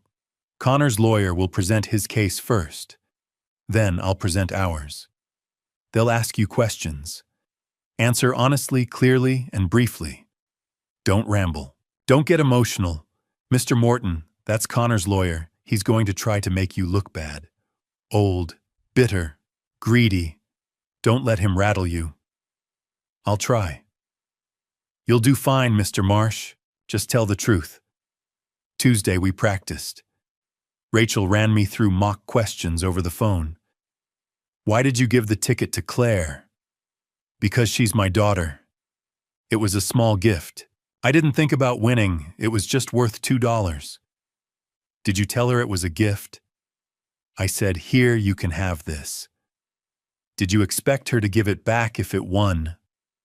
I paused. No, I didn't think about it at all. It was spontaneous.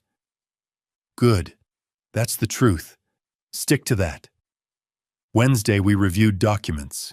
Rachel went through everything. We had the receipt from the Quick Stop, showing I'd purchased both tickets in one transaction, my bank statement confirming the debit card charge, the forged power of attorney with Connor's name on it, the police report, the APS investigators' conclusion that the elder abuse report was malicious filing. Stanley Morton knows about all of this, Rachel said. The forgery, the APS claim. I'd bet money he's not comfortable representing Connor anymore. But he's stuck. He filed the claim.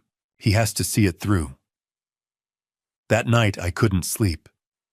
I sat on the edge of my bed staring at the dark ceiling, my mind spinning. Claire was my daughter. If I won this mediation, she would lose $95 million. She'd walk away with nothing, and she would hate me for it. Maybe forever. Was it worth it? I got up and walked through the house in the dark. Through the living room where Marianne and I used to sit and watch old movies. Through the kitchen where she'd hum while she cooked. Through the hallway past the framed photo of the 3 of us. Me, Marianne, and Claire taken when Claire was 10, all of us smiling at the beach. These walls, I'd built them. These floors, I'd laid them. This house. It was Marianne and me, our hands, our sweat, our dreams. Connor had told me I had to leave. I went back to the bedroom and sat on Marianne's side of the bed, the way I always did when I needed to think. "This house is you, Marie," I whispered into the dark. "It's you and me." And Connor said I had to leave. My own house. The one we built. I closed my eyes. I'm not doing this for the money. I'm doing it for the principle. For the right to live in my own home. For my dignity. I imagined her voice the way I always did. Steady. Kind. Strong. "You've never backed down from what's right, Theodore. Don't start now." Thursday morning, May 1st. I woke at 5:30. I lay there for a moment staring at the ceiling, then got up and took a shower. I dressed carefully. A white button-down shirt. Dark slacks. The same jacket I'd worn to Marianne's funeral. It still fit. At 6 o'clock, there was a knock on the back door. I opened it to find Bernard standing there with a paper bag. "Maureen made waffles," he said, handing me the bag. "Figured you'd need something in your stomach." I took the bag. "Thank you." Bernard looked at me seriously. "You ready?" "No," I said. But I'm going anyway." Bernard smiled. "That's courage, Theo. Courage isn't not being afraid. It's doing the thing even when you are." I ate one of Maureen's waffles standing at the kitchen counter. Then I grabbed my keys, my wallet, the folder Rachel had given me with all the documents, and walked out to my truck. Bernard was still standing in his driveway. He raised his hand. I raised mine back. I pulled out onto Ponderosa Lane and headed west. The drive to Salem took 2.5 hours. Highway 26 winds through the Cascade Mountains past forests and rivers and small logging towns. I turned off the radio. I needed the silence. I thought about Marianne, about the day we'd stood on this empty lot in 1988, just dirt and sagebrush, and she'd said, "This is it, Theodore. This is where we're going to build our life." I thought about Claire, about holding her in my arms the day she was born, about teaching her to ride a bike, about the way she used to fall asleep on my shoulder when she was small. I thought about Connor, about the way he'd looked at me in the kitchen and said, "You're pathetic." And I thought about what I'd built. Not just the house, but a life, a foundation, something solid. Something that should have held. Marianne used to say, "If the foundation is strong, the structure will stand." I'd built a strong foundation. But Connor had spent 8 years chipping away at it, and now we were going to find out if it could still hold. I reached Salem at 9:30. I pulled into the parking lot across from the Oregon Lottery Commission building and sat there for a moment, gripping the steering wheel, trying to steady my breathing. Then I saw Rachel's car pull in. She parked next to me, got out, and walked over. She knocked on my window. I rolled it down. "Ready?" she asked. "As ready as I'll ever be." She smiled. "Then let's go get your house back." The Oregon Lottery Commission building sits on Liberty Street in downtown Salem. Glass and concrete, nothing like justice. Rachel and I arrived at 9:45. We parked in the lot across the street and walked through the front doors into a lobby with polished floors and fluorescent lights. A security guard checked our IDs, waved us through a metal detector, and pointed us toward the elevators. "7th floor," Rachel said quietly. We rode up in silence. My hands were steady. My mind was clear. I'd spent the last 2 weeks preparing for this, reviewing documents with Rachel, rehearsing answers to questions, going over the timeline again and again. I knew the facts. I knew the truth. The elevator doors opened. The 7th floor waiting area was small and sterile, gray carpet, a few chairs, a water cooler in the corner. And across the room, sitting in those chairs, were Connor, Claire, and their lawyer. Connor was wearing a new suit. Expensive. Tailored.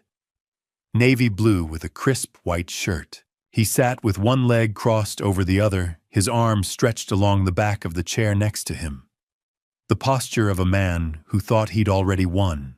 Claire sat 2 chairs away from him, her hands folded in her lap, staring at her phone. She looked pale, tired. Standing near them was Stanley Morton, 54, slick gray hair, expensive watch leather briefcase open on the chair beside him as he reviewed his notes. The elevator chimed. All three of them looked up. Connor didn't stand. He just looked at me, his expression unreadable, and stayed exactly where he was. A power move, a statement. Claire glanced at me, just for a second. Then she looked back down at her phone. That hurt more than anything Connor had done. Rachel's hand touched my elbow. This way, Theo. We walked to the opposite side of the waiting area and sat down. 10 feet separated us from Connor and his lawyer. It felt like miles. At 9:55, the conference room door opened. A young woman in a lottery commission badge stepped out. We're ready. Connor stood first. He walked into the room like he was claiming territory. Claire followed quietly, her head down. Stanley Morton nodded professionally at Rachel, gathered his briefcase, and walked in. Rachel and I entered last. The conference room was long and narrow, with a table down the center and chairs on either side. Windows overlooked the street below. A whiteboard hung on one wall. Bottles of water and a box of tissues sat in the middle of the table. At the head of the table sat a man in his 60s with gray hair, bifocals, and a calm, measured expression. He stood when we entered. Good morning, he said. I'm Howard Phillips, the mediator assigned to this case. Please have a seat. Connor, Claire, and Stanley took seats on the right side of the table. Rachel and I took seats on the left. We faced each other directly with Howard at the head between us. I was acutely aware of every movement. Claire sat 2 chairs down from Connor, still not looking at me. Connor leaned back in his chair, fingers steepled, watching. Howard adjusted his glasses and opened a folder. Let me explain the process. This is an informal mediation to resolve a dispute over ownership of Oregon Lottery, ticket number 471-8823-C, purchased on April 3, 2024. My role is to facilitate discussion and help the parties reach a resolution. I don't have the authority to force an outcome, but my findings will be reported to the Commission, and they carry significant weight. Everything said here is confidential unless both parties agree otherwise. He looked at each of us in turn. Does everyone understand? We all nodded. Good. Howard set down his pen and folded his hands. Let's begin. Mr. Morton, your client filed the claim first. You may present your opening statement. Stanley Morton stood. He buttoned his jacket, cleared his throat, and looked directly at Howard. Thank you, Mr. Phillips. I represent Mr. Connor Blake and Miss Claire Marsh in this matter. He gestured toward Connor and Claire. Claire didn't look up. The facts here are straightforward, Stanley continued. On April 3rd, Mr. Theodore Marsh purchased 2 Powerball lottery tickets at a convenience store in Bend, Oregon. He brought one of those tickets home and gave it to his daughter Claire as a gift. Not a loan, not a conditional transfer. A gift.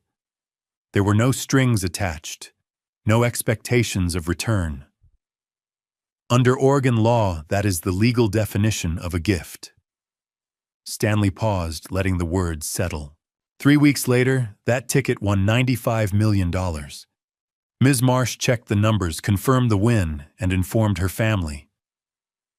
At no point during those 3 weeks did Mr. Marsh express any interest in the ticket he had given away. Not until he learned its value.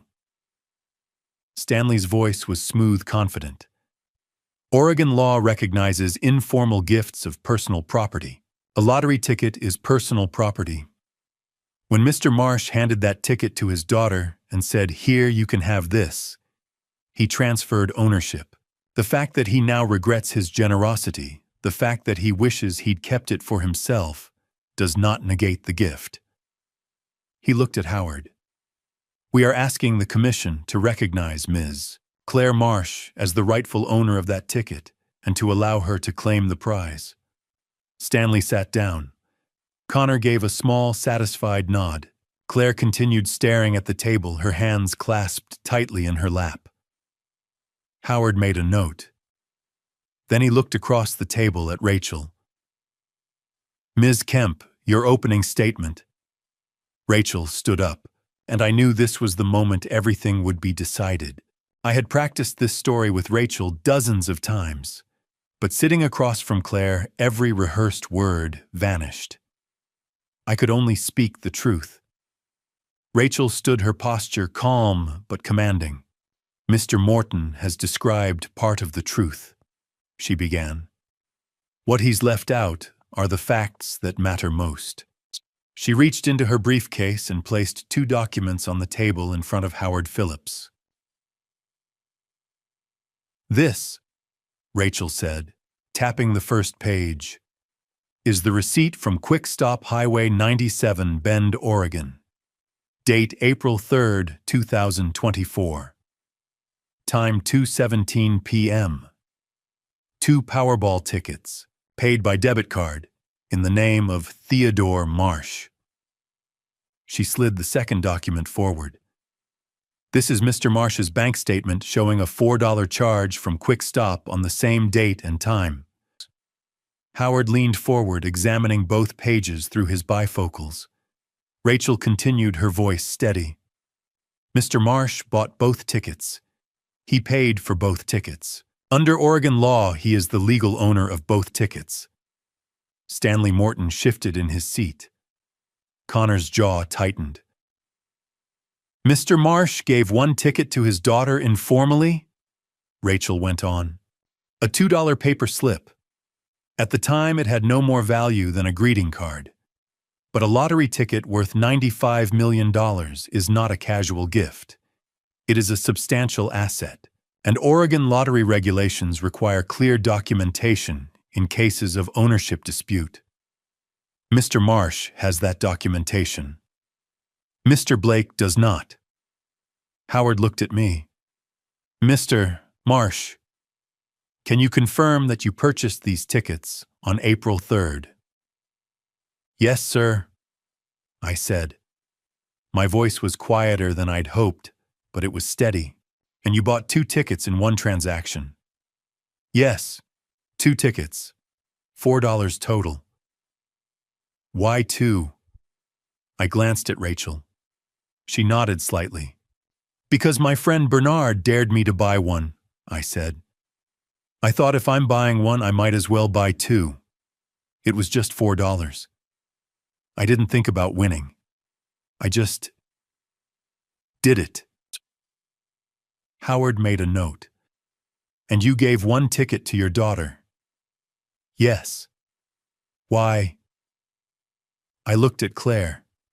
She was staring at the table, her hands folded tightly in her lap. "Because she's my daughter," I said. "It was a small thing, a $2 ticket. I wanted to share it with her." Howard's expression softened slightly. "Mr. Marsh, why did you file a dispute with the Lottery Commission?" I took a breath. "Because 3 days after my daughter's ticket won, her husband told me I had to leave. He said the house I built 36 years ago with my own hands with my late wife wasn't my home anymore. He said the $95 million wasn't mine, and he tried to take everything." Stanley leaned forward. "Mr. Marsh, you're 72 years old. How clearly do you remember the events of April 3rd? Rachel's hand touched my arm gently, a signal to stay calm. "I remember it perfectly," I said. "I drove to Quick Stop with Bernard Sullivan. The owner, Dave Wilson, sold me the tickets. I paid with my debit card. I have the receipt. I remember everything." Stanley sat back, his expression sour. Rachel reached into her briefcase again. This time she pulled out a thicker envelope. "There's one more thing," she said, her tone sharpening. "On April 8th, Mr. Blake submitted a power of attorney to Columbia Bank, claiming authority over Mr. Marsh's accounts. She placed a letter on the table. This is correspondence from the bank dated April 24th. The bank rejected the document because the signature did not match Mr. Marsh's on file. They flagged it as possible fraud. Howard's eyebrows rose. He reached for the letter. Rachel wasn't finished. She placed a second document beside it. This is a police report filed by Mr. Marsh with the Bend Police Department on April 9th.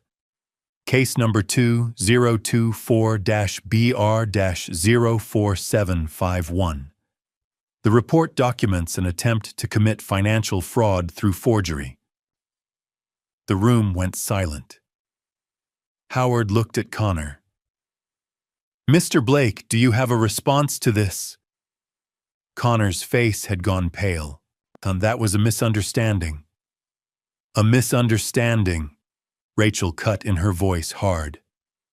You forged a legal document in my client's name to seize control of his bank accounts. That's not a misunderstanding. That's fraud. And it suggests a pattern of behavior using manipulation, coercion, and now forgery to steal my client's assets. Howard removed his glasses and rubbed the bridge of his nose. Mr. Morton, were you aware of this? Stanley Morton looked genuinely rattled. No, I was not. Howard replaced his glasses and fixed Connor with a long stare. Mr. Blake, forging a power of attorney is a felony in Oregon. If this matter proceeds beyond today, you may face criminal charges. Connor opened his mouth, but Stanley grabbed his arm. We need a moment, Stanley said quickly, and he practically dragged Connor out of the room. The door clicked shut behind them. I sat there, my hands folded on the table, my heart pounding. Across from me, Claire finally lifted her head. Her eyes were red. She wasn't looking at me. She was looking at the letter from the bank, at the police report, at the evidence of what her husband had done. And for the first time in 8 years, I saw my daughter cry. Still watching Theodore's battle comment family, so I know you're here for the full story. Quick note, this narrative includes fictional elements to amplify the message and emotional journey. If you'd rather skip the rest, you're welcome to stop here. But the next part, Claire's breakdown, is the most powerful moment yet. You won't want to miss it. When we returned from the recess, Claire was still sitting there, crumpled tissues clutched in her hands. It was 12:45. Her eyes were red and swollen. Connor sat beside her, his jaw tight, his arms crossed. Stanley Morton was nowhere to be seen. He'd stepped out to make a call. Howard Phillips cleared his throat. Mrs. Marsh, he said gently. I'd like to hear from you. What happened when your father gave you that ticket? Claire's voice was barely audible. I don't know what to say. Howard's tone remained soft. Take your time. Do you remember? Yes. Did he say anything? Claire swallowed. Dad said he'd bought a lottery ticket and that it was silly. He was smiling. It was the first time I'd seen him smile in months. I felt my chest tighten. Howard nodded. Did he say the prize money would be yours? No, Claire said quietly. He just handed it to me. I said, thanks, Dad. That was all. Howard made a note. When the ticket won, what happened? Claire's voice cracked. Connor checked the numbers. He got so excited. He said we were rich. He started making calls right away. And your father? Dad just stood there, Claire whispered. He looked lost. Connor shifted in his seat. Howard shot him a sharp glance, then turned back to Claire. Mrs. Marsh, answer me directly. Answer honestly. Don't look at anyone else. Did your father ever mistreat you? In those 8 years, did he ever make you feel unwelcome? Did he ever try to hurt you or manipulate you? There was a long silence. Then Claire's tears began to fall again. No. Howard leaned forward. No. Claire shook her head. Dad he never did anything but kindness. Connor opened his mouth. Claire. But Claire's voice rose louder than I'd heard it in years. Dad never said he didn't want us there. He never complained. Not once. She turned to Howard, her words coming faster now. Connor told me Dad resented us. Connor said Dad only let us stay out of obligation. Connor said Dad was talking badly about us behind our backs to the neighbors. Her voice broke. But Dad never said those things. Connor said Dad said them. And I believed him. I believed Connor instead of believing my own father. Connor's face went pale. That's not... Claire whirled on him. You told me Dad wanted us gone. You said he was just too polite to say it. I was trying to protect. Protect me from what? Claire shouted. From my father who loved me, who took us in when we had nothing. The room felt electric. I wiped my eyes, staring at my daughter. Claire turned back to Howard, her voice shaking. My father never wanted us to leave. Connor did. Connor wanted to push him out. And I let him do it. Connor stood abruptly. This is ridiculous.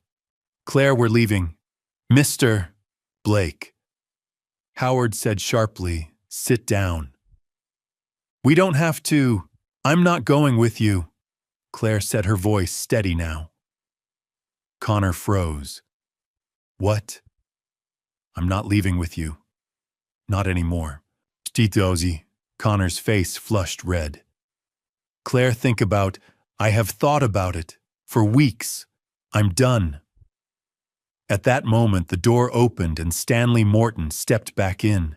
He glanced around the room, taking in Claire's tear-streaked face, Connor's rage, and Howard's stern expression. He set his briefcase on the table. Mr. Phillips, I need to withdraw from this case. Effective immediately.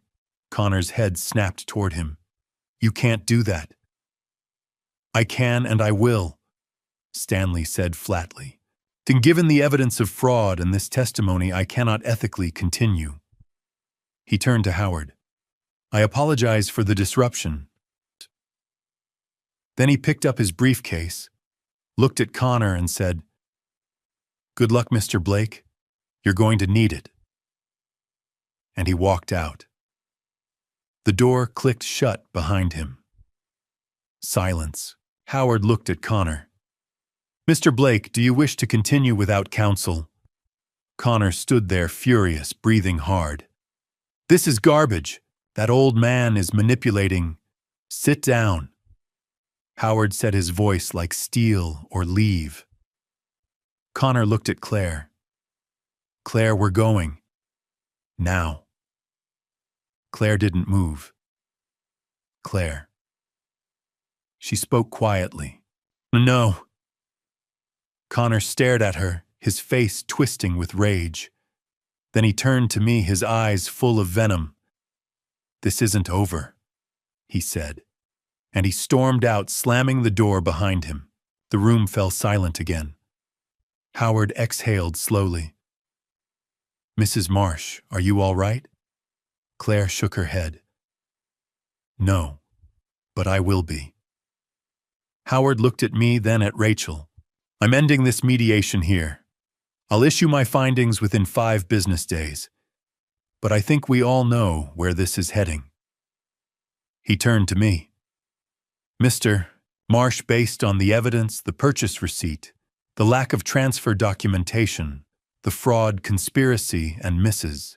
Marsh's testimony, I will be recommending that the commission recognize your ownership of the disputed ticket.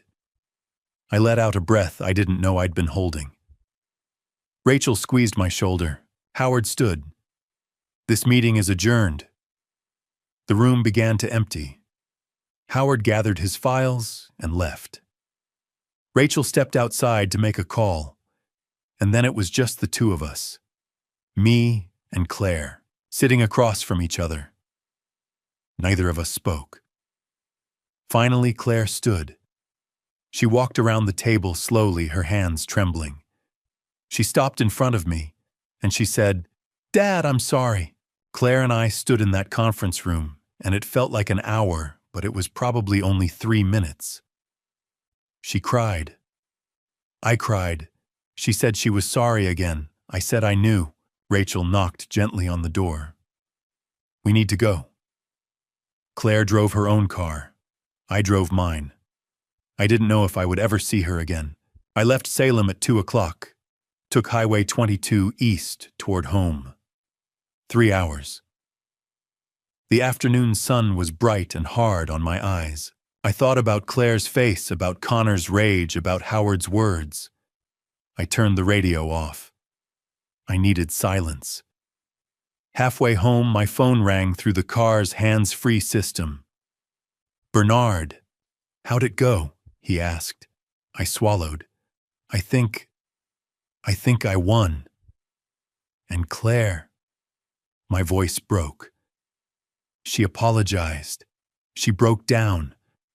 She told the truth. There was a pause. Then Bernard said quietly, "Good, Theo. I got home at 5 o'clock.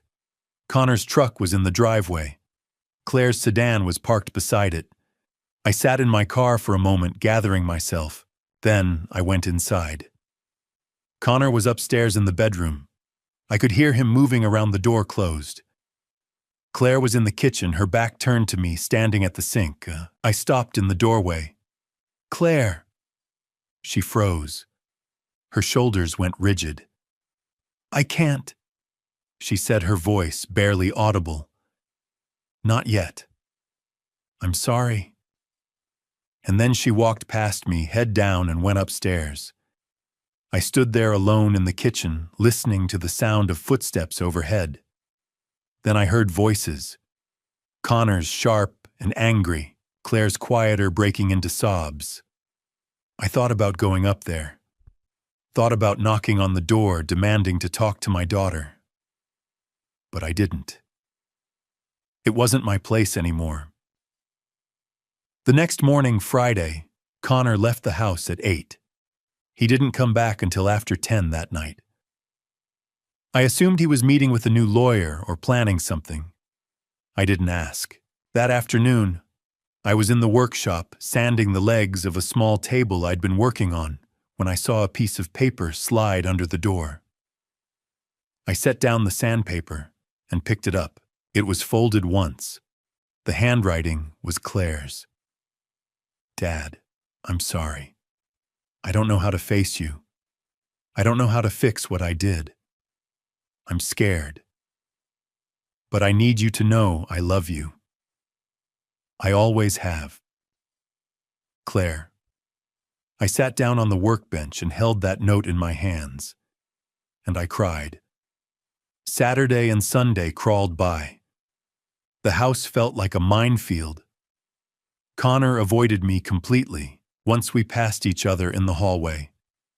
He looked at me with pure hatred, but he said nothing. I saw Claire twice. The first time was in the upstairs hall. She stopped when she saw me. We looked at each other for a long moment. Then she whispered, "Hi, Dad," and hurried past. The second time, I glanced out the window and saw her sitting in her car in the driveway, her face in her hands, crying. I wanted to go to her. I wanted to help. But I didn't know how. Bernard came over on Saturday afternoon. He brought a loaf of Maureen's banana bread. "You holding up?" he asked. I shrugged. I lived with them for 8 years. Now I don't know how to talk to them. Bernard nodded. "Connor's done. But Claire, give her time, Theo." On Sunday, I did something I hadn't done since Marianne's funeral. I went to church. First Community Church was the same as I remembered it. Same wooden pews, same stained glass windows, same smell of old hymnals and wood polish. Pastor Joyce saw me as I was leaving after the service. She walked over, her face warm. "I heard the mediation went well," she said. "I think so," I said. "I'll know for sure this week." And Claire. I looked down. She's struggling. Joyce put a hand on my arm. She'll get through it. She knows the truth now. That's the hardest part. I went home and spent the rest of the day in the workshop carving a small wooden cross. I didn't know who it was for. Maybe Marianne. Maybe myself. Monday morning I woke up at 5. I hadn't slept much. I made coffee, ate a piece of toast, sat at the kitchen table and waited. The phone didn't ring. Tuesday, Wednesday.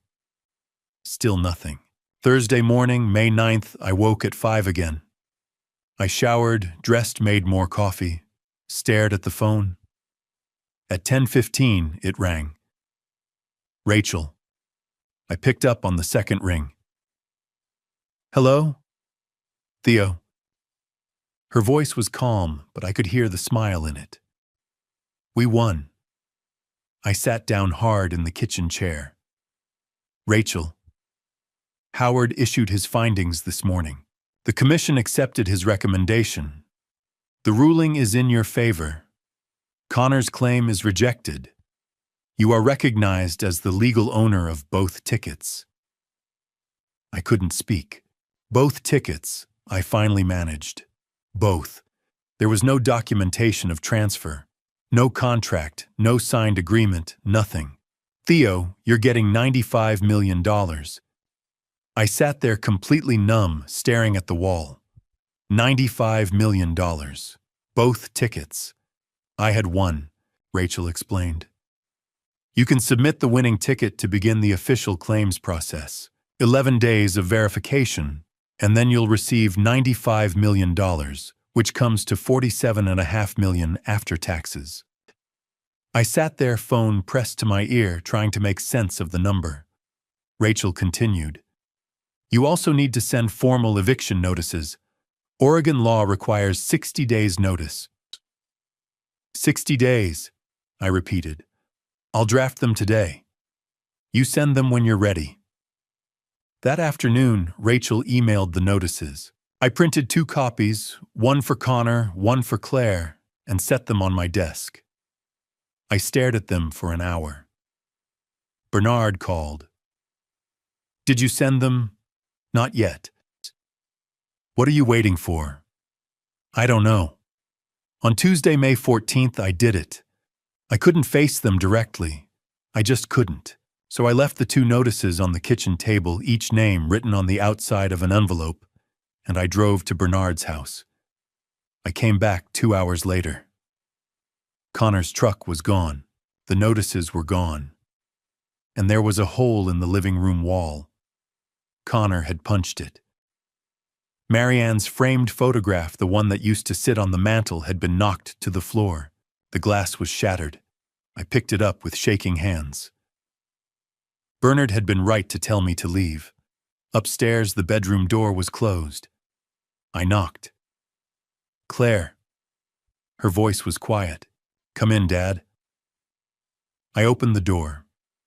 Claire was sitting on the bed, an open suitcase beside her clothes folded neatly in stacks. He's gone, she said. Staying at a motel, he said, a lot of things I don't want to repeat. Are you okay? No, but I'm not hurt. She looked at me. 60 days. Oregon law requires it. I'm sorry, Claire. She shook her head. Don't apologize. You have every right. She paused. I'll be out in 2 weeks. Connor's getting his stuff tomorrow. I just need a few days to figure out where I'm going. You can stay the full 60 if you need to, I said. Claire shook her head. I can't stay here. Not after what I did. I wanted to say so many things, but I couldn't find the words. Okay, I said. The next day, Wednesday the 15th, Rachel and I drove to Salem. The Oregon Lottery Commission office was on the 3rd floor of a gray government building. The process was formal. EID verification, ticket submission paperwork in triplicate. The clerk, a middle-aged woman with reading glasses, looked up and smiled. Congratulations, Mr. Marsh. Your claim will be processed within the next 11 business days. We'll contact you for final disbursement. She handed me a receipt. Official claim code. $95 million. Minus taxes, $47.5 million. Life-changing money. But it didn't feel real. Rachel asked me in the parking lot. How do you feel? Empty, I said. That feeling will pass. Give yourself time. She paused. I'm going to introduce you to Caroline Fisher, a financial advisor I trust. You'll need accounts, investments, estate planning. I felt overwhelmed. One step at a time. Driving home, I thought about what Marianne would say. Don't let money change who you are. I whispered, I won't, Marie. I promise. The next morning, Thursday the 16th, a moving truck pulled into the driveway at 10 o'clock. Connor had hired it. I stayed in the workshop and watched through the window. Connor was directing the movers, aggressively barking orders, gesturing angrily. They carried out furniture boxes, the TV, the sofa, the kitchen table. By afternoon, the truck was full. Connor walked to the workshop door. He didn't knock. He just stood there and said through the glass, You think you won, but you didn't. You lost your daughter. You'll die alone in this house with your money. That's what you deserve. Then he turned and walked away. The truck rolled out of the driveway. Connor's car followed. Gone. I stood at the workshop door, and the house felt quieter. A strange relief washed over me. Over the next few days, Claire was still there, packing slowly. We passed each other in the hallway. Awkward good mornings, stiff good nights. Not much conversation, but we were polite. 3 evenings after Connor left, I was cooking dinner. Pasta, nothing fancy. Claire came downstairs. Smells good, Dad. There's plenty, I said. If you want. She hesitated. Yes. Thank you. We ate at the kitchen table. It was quiet, but not hostile. Dad. Yes. I'm filing for divorce. I called a lawyer today. Good. She looked down at her plate. I'm going to rent my own apartment. Start over. Maybe find a job. I haven't worked in 8 years. You'll manage, I said. You're strong. I don't feel strong. Being strong isn't a feeling, I said. It's a choice. Claire smiled just a little. You sound just like Grandpa. He used to say that. He was a wise man. 3 days later, I went to the hardware store to buy sandpaper. When I came home, Claire's car was gone. Her bedroom was empty. Clean.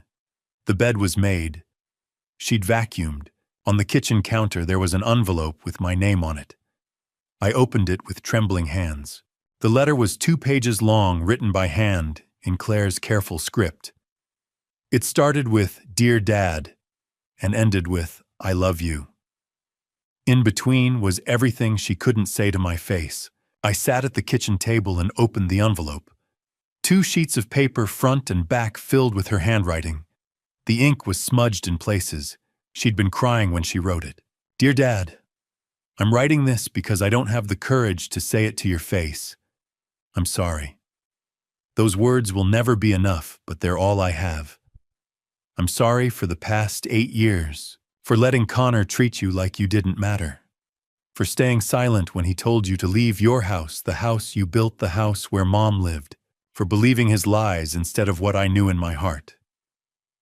For 8 years, Connor told me you resented us, that you were too polite to say it, but you wanted us gone, that you talked badly about us to the neighbors, that you were getting old, bitter, difficult.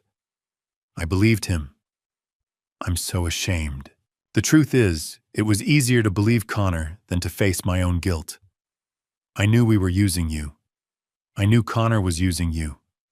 And if I admitted that I'd have to do something, I was too weak. too scared, too dependent.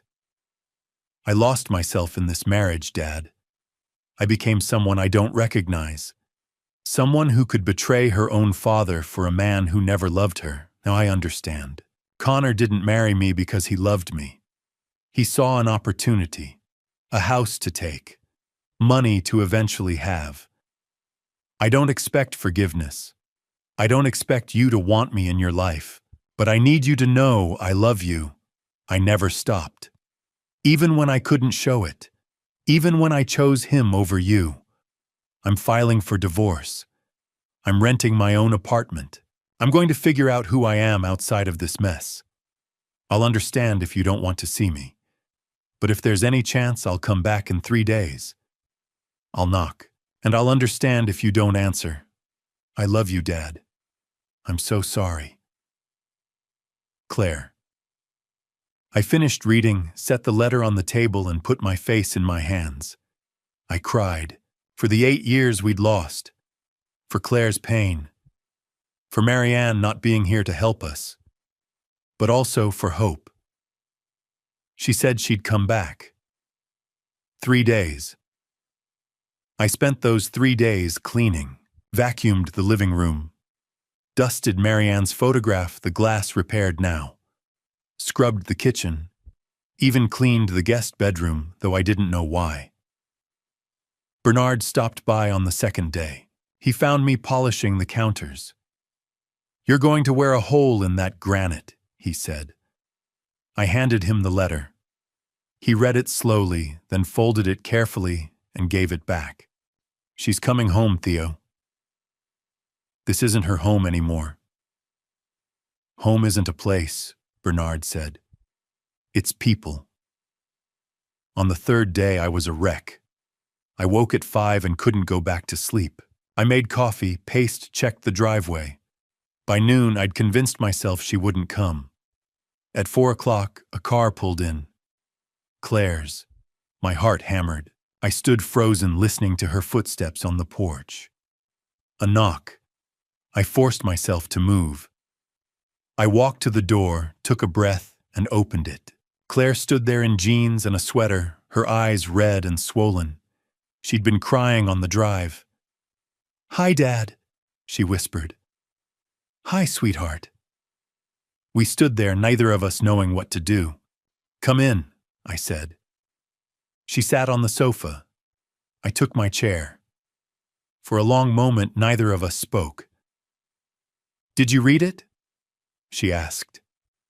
3 times. I meant every word. "I know." Silence. I leaned forward. "Claire, I need you to understand something." She looked at me, fear and hope in her eyes. "I forgive you," I said. Her breath hitched. "Truly," I continued. "But forgiveness doesn't mean everything goes back to how it was. I can't forget the past 8 years. We need to start over, not as father and daughter living under one roof, but as 2 people who love each other and are trying to learn how to trust each other again." Tears filled her eyes. "I want that. It won't be easy. I know. It's going to take time and honesty. I'm willing, Dad. I promise." I studied her face. I saw Marianne in her, the shape of her eyes, the curve of her mouth, but I also saw someone lost trying to find her way back. "Then I'm willing to try too." Claire broke. She covered her face and sobbed deep, shaking sobs. I stood, crossed the room, and sat beside her. She leaned into me, burying her face in my shoulder. I wrapped my arms around her. For the first time in 8 years, I held my daughter. She cried. I cried. We sat like that for a long time. Eventually, Claire pulled back and wiped her eyes. "I'm a mess. You're allowed to be." She laughed, small and watery. "Can we try something?" "What?" "Weekly dinners. On Sundays. Like Mom used to do." The words hit hard. Marianne's Sunday dinners. Pot roast and mashed potatoes. The four of us around the table back when things were good. I'd like that, I said. Claire nodded. And I want to pay you back. For rent, utilities, everything. I need to take responsibility. I wanted to argue, but I understood. This was part of how she'd heal. Okay, we'll work out a payment plan you can afford. Thank you. We talked for another hour. She told me about her apartment, a small one-bedroom downtown. She was job hunting, putting together a resume after 8 years. The divorce was moving forward, though Connor was contesting it. She'd started therapy twice a week. I have a lot to work through, she said. That takes courage. I don't feel courageous. Courage isn't a feeling, I said. It's a choice. She smiled a real smile. You sound like Grandpa. He was a wise man. Eventually, she glanced at the clock. I should go. I walked her to the door. Dad. Yes, I love you. I love you too, Claire Bear. She stopped. You haven't called me that since I was little. You'll always be my Claire Bear. Tears spilled down her cheeks, but she was smiling. She hugged me tightly. Thank you. Then she left. I stood on the porch and watched her taillights disappear. Then I went inside and leaned against the door. For the first time in months, I felt like I could breathe. That evening, I sat on the back porch and watched the sunset. Orange and pink and purple painted the sky over the mountains. I thought about everything. The lottery, the betrayal, the fight, the victory. And now this, the beginning of something I'd thought was lost. I'm proud of you, Theodore Marianne's voice said in my head. I hope so, Murray, I whispered. My phone buzzed. A text from Claire. Thank you for giving me a second chance. See you Sunday. I love you. I smiled and typed back. I love you too. 5 p.m. Sunday. I'll make pot roast. Perfect.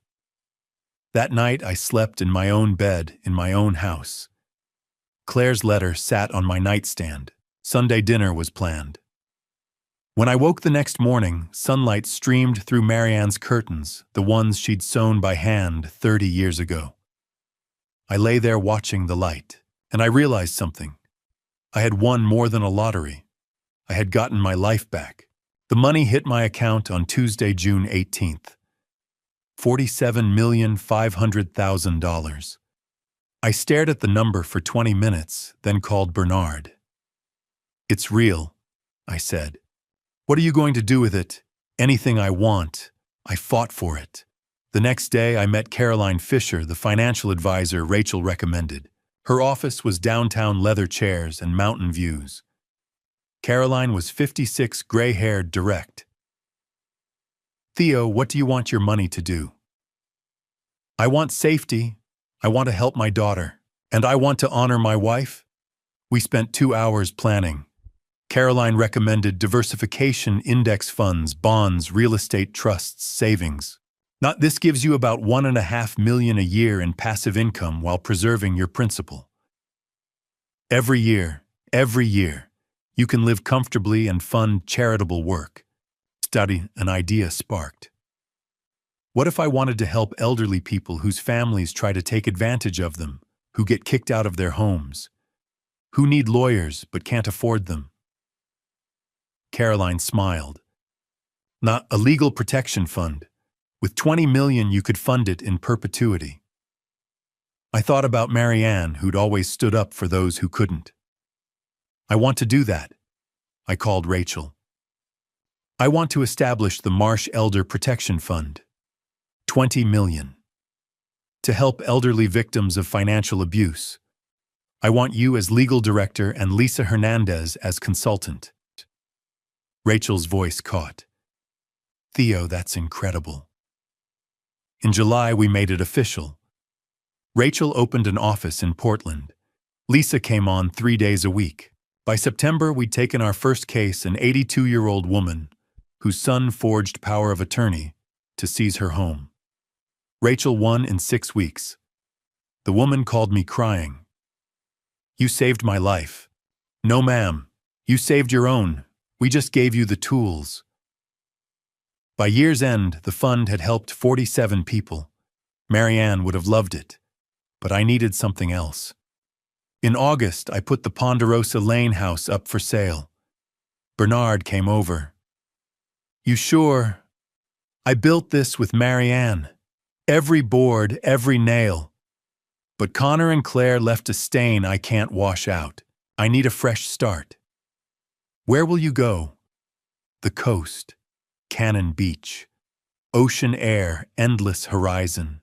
A place where I could breathe." The house sold in 3 weeks.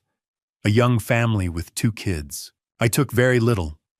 Marianne's photograph, my tools, a few pieces of furniture.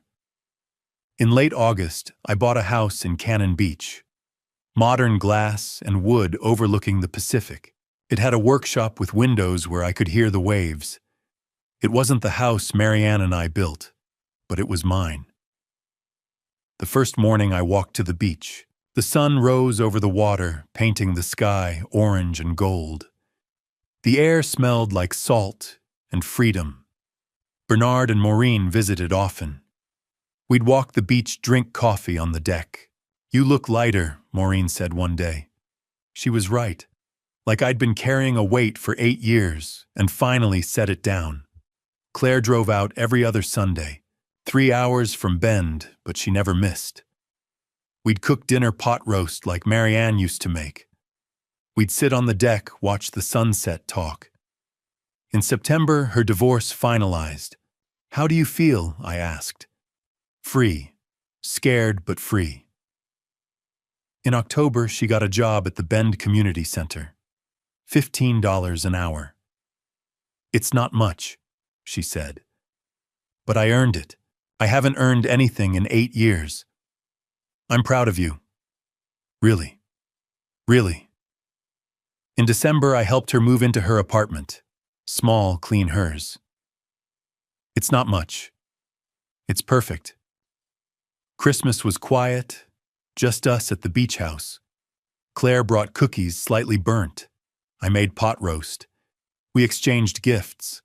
I gave her a photo album Marianne had made.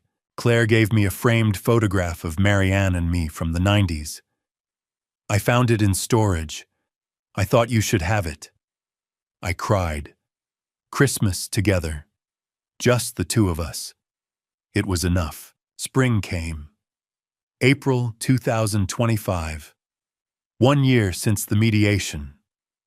I was in the garden one morning planting daffodils, Marianne's favorite. I was 73, but still strong. A car pulled up. Claire with gardening gloves. "Morning, Dad. Thought you could use help." "You don't have to. I want to." We knelt side by side planting bulbs where Marianne's garden used to be. "Dad, yeah, thank you for not giving up on me." "I could never give up on you. Connor did." "I'm not Connor." "No, you're not." We finished, stood, brushed dirt off our knees. "When will they bloom?" "Late spring, maybe May." "Mom would love this." She would. We sat on the deck steps, morning sun warmed the ocean stretching before us. I looked around, the house I'd bought, my daughter beside me, the garden I was planting, the life I'd fought to reclaim. "I used to think a house was just walls and a roof," I said. "Boards and nails, things I could measure." Claire listened. "But it's not.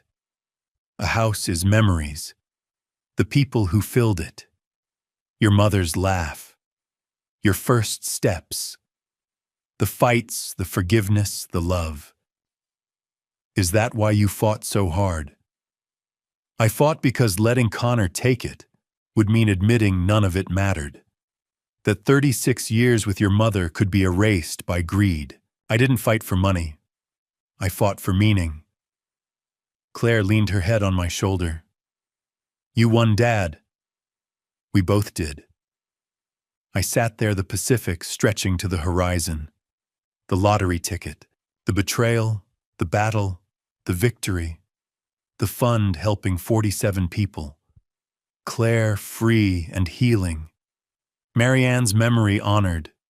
I was happy, not perfect, not without scars, but happy. For the first time since Marianne passed, I was truly happy.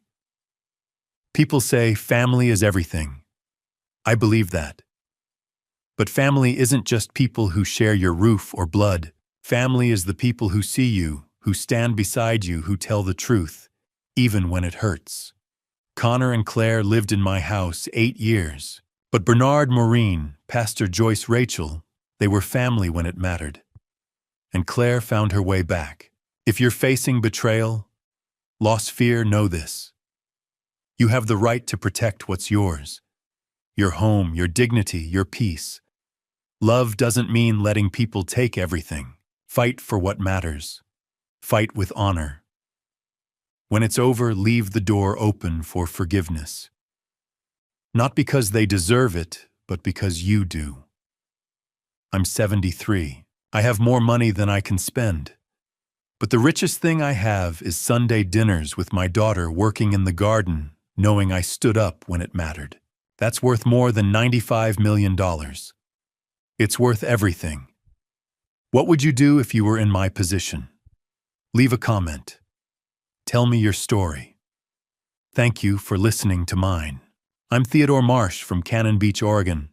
Take care of each other. Looking back on this family story, I see a man who almost lost everything, not because he was weak, but because he loved too much and trusted too blindly. Don't be like I was. Don't ignore the warning signs.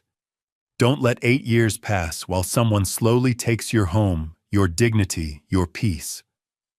My advice: set boundaries early. Love doesn't mean letting people walk over you. Dad revenge isn't about cruelty. It's about standing up for what's right when everyone expects you to surrender. I fought not for money, but for meaning. For the memory of Marianne. For the house we built. For my own soul. This family story taught me that betrayal cuts deepest when it comes from those you love. But it also taught me that redemption is possible. Claire found her way back. I found my peace. Dad revenge became dad justice, then dad forgiveness, then dad healing. My personal belief: God doesn't give us trials to break us, but to reveal who we truly are. When Connor tried to steal my home, God showed me I was stronger than I knew.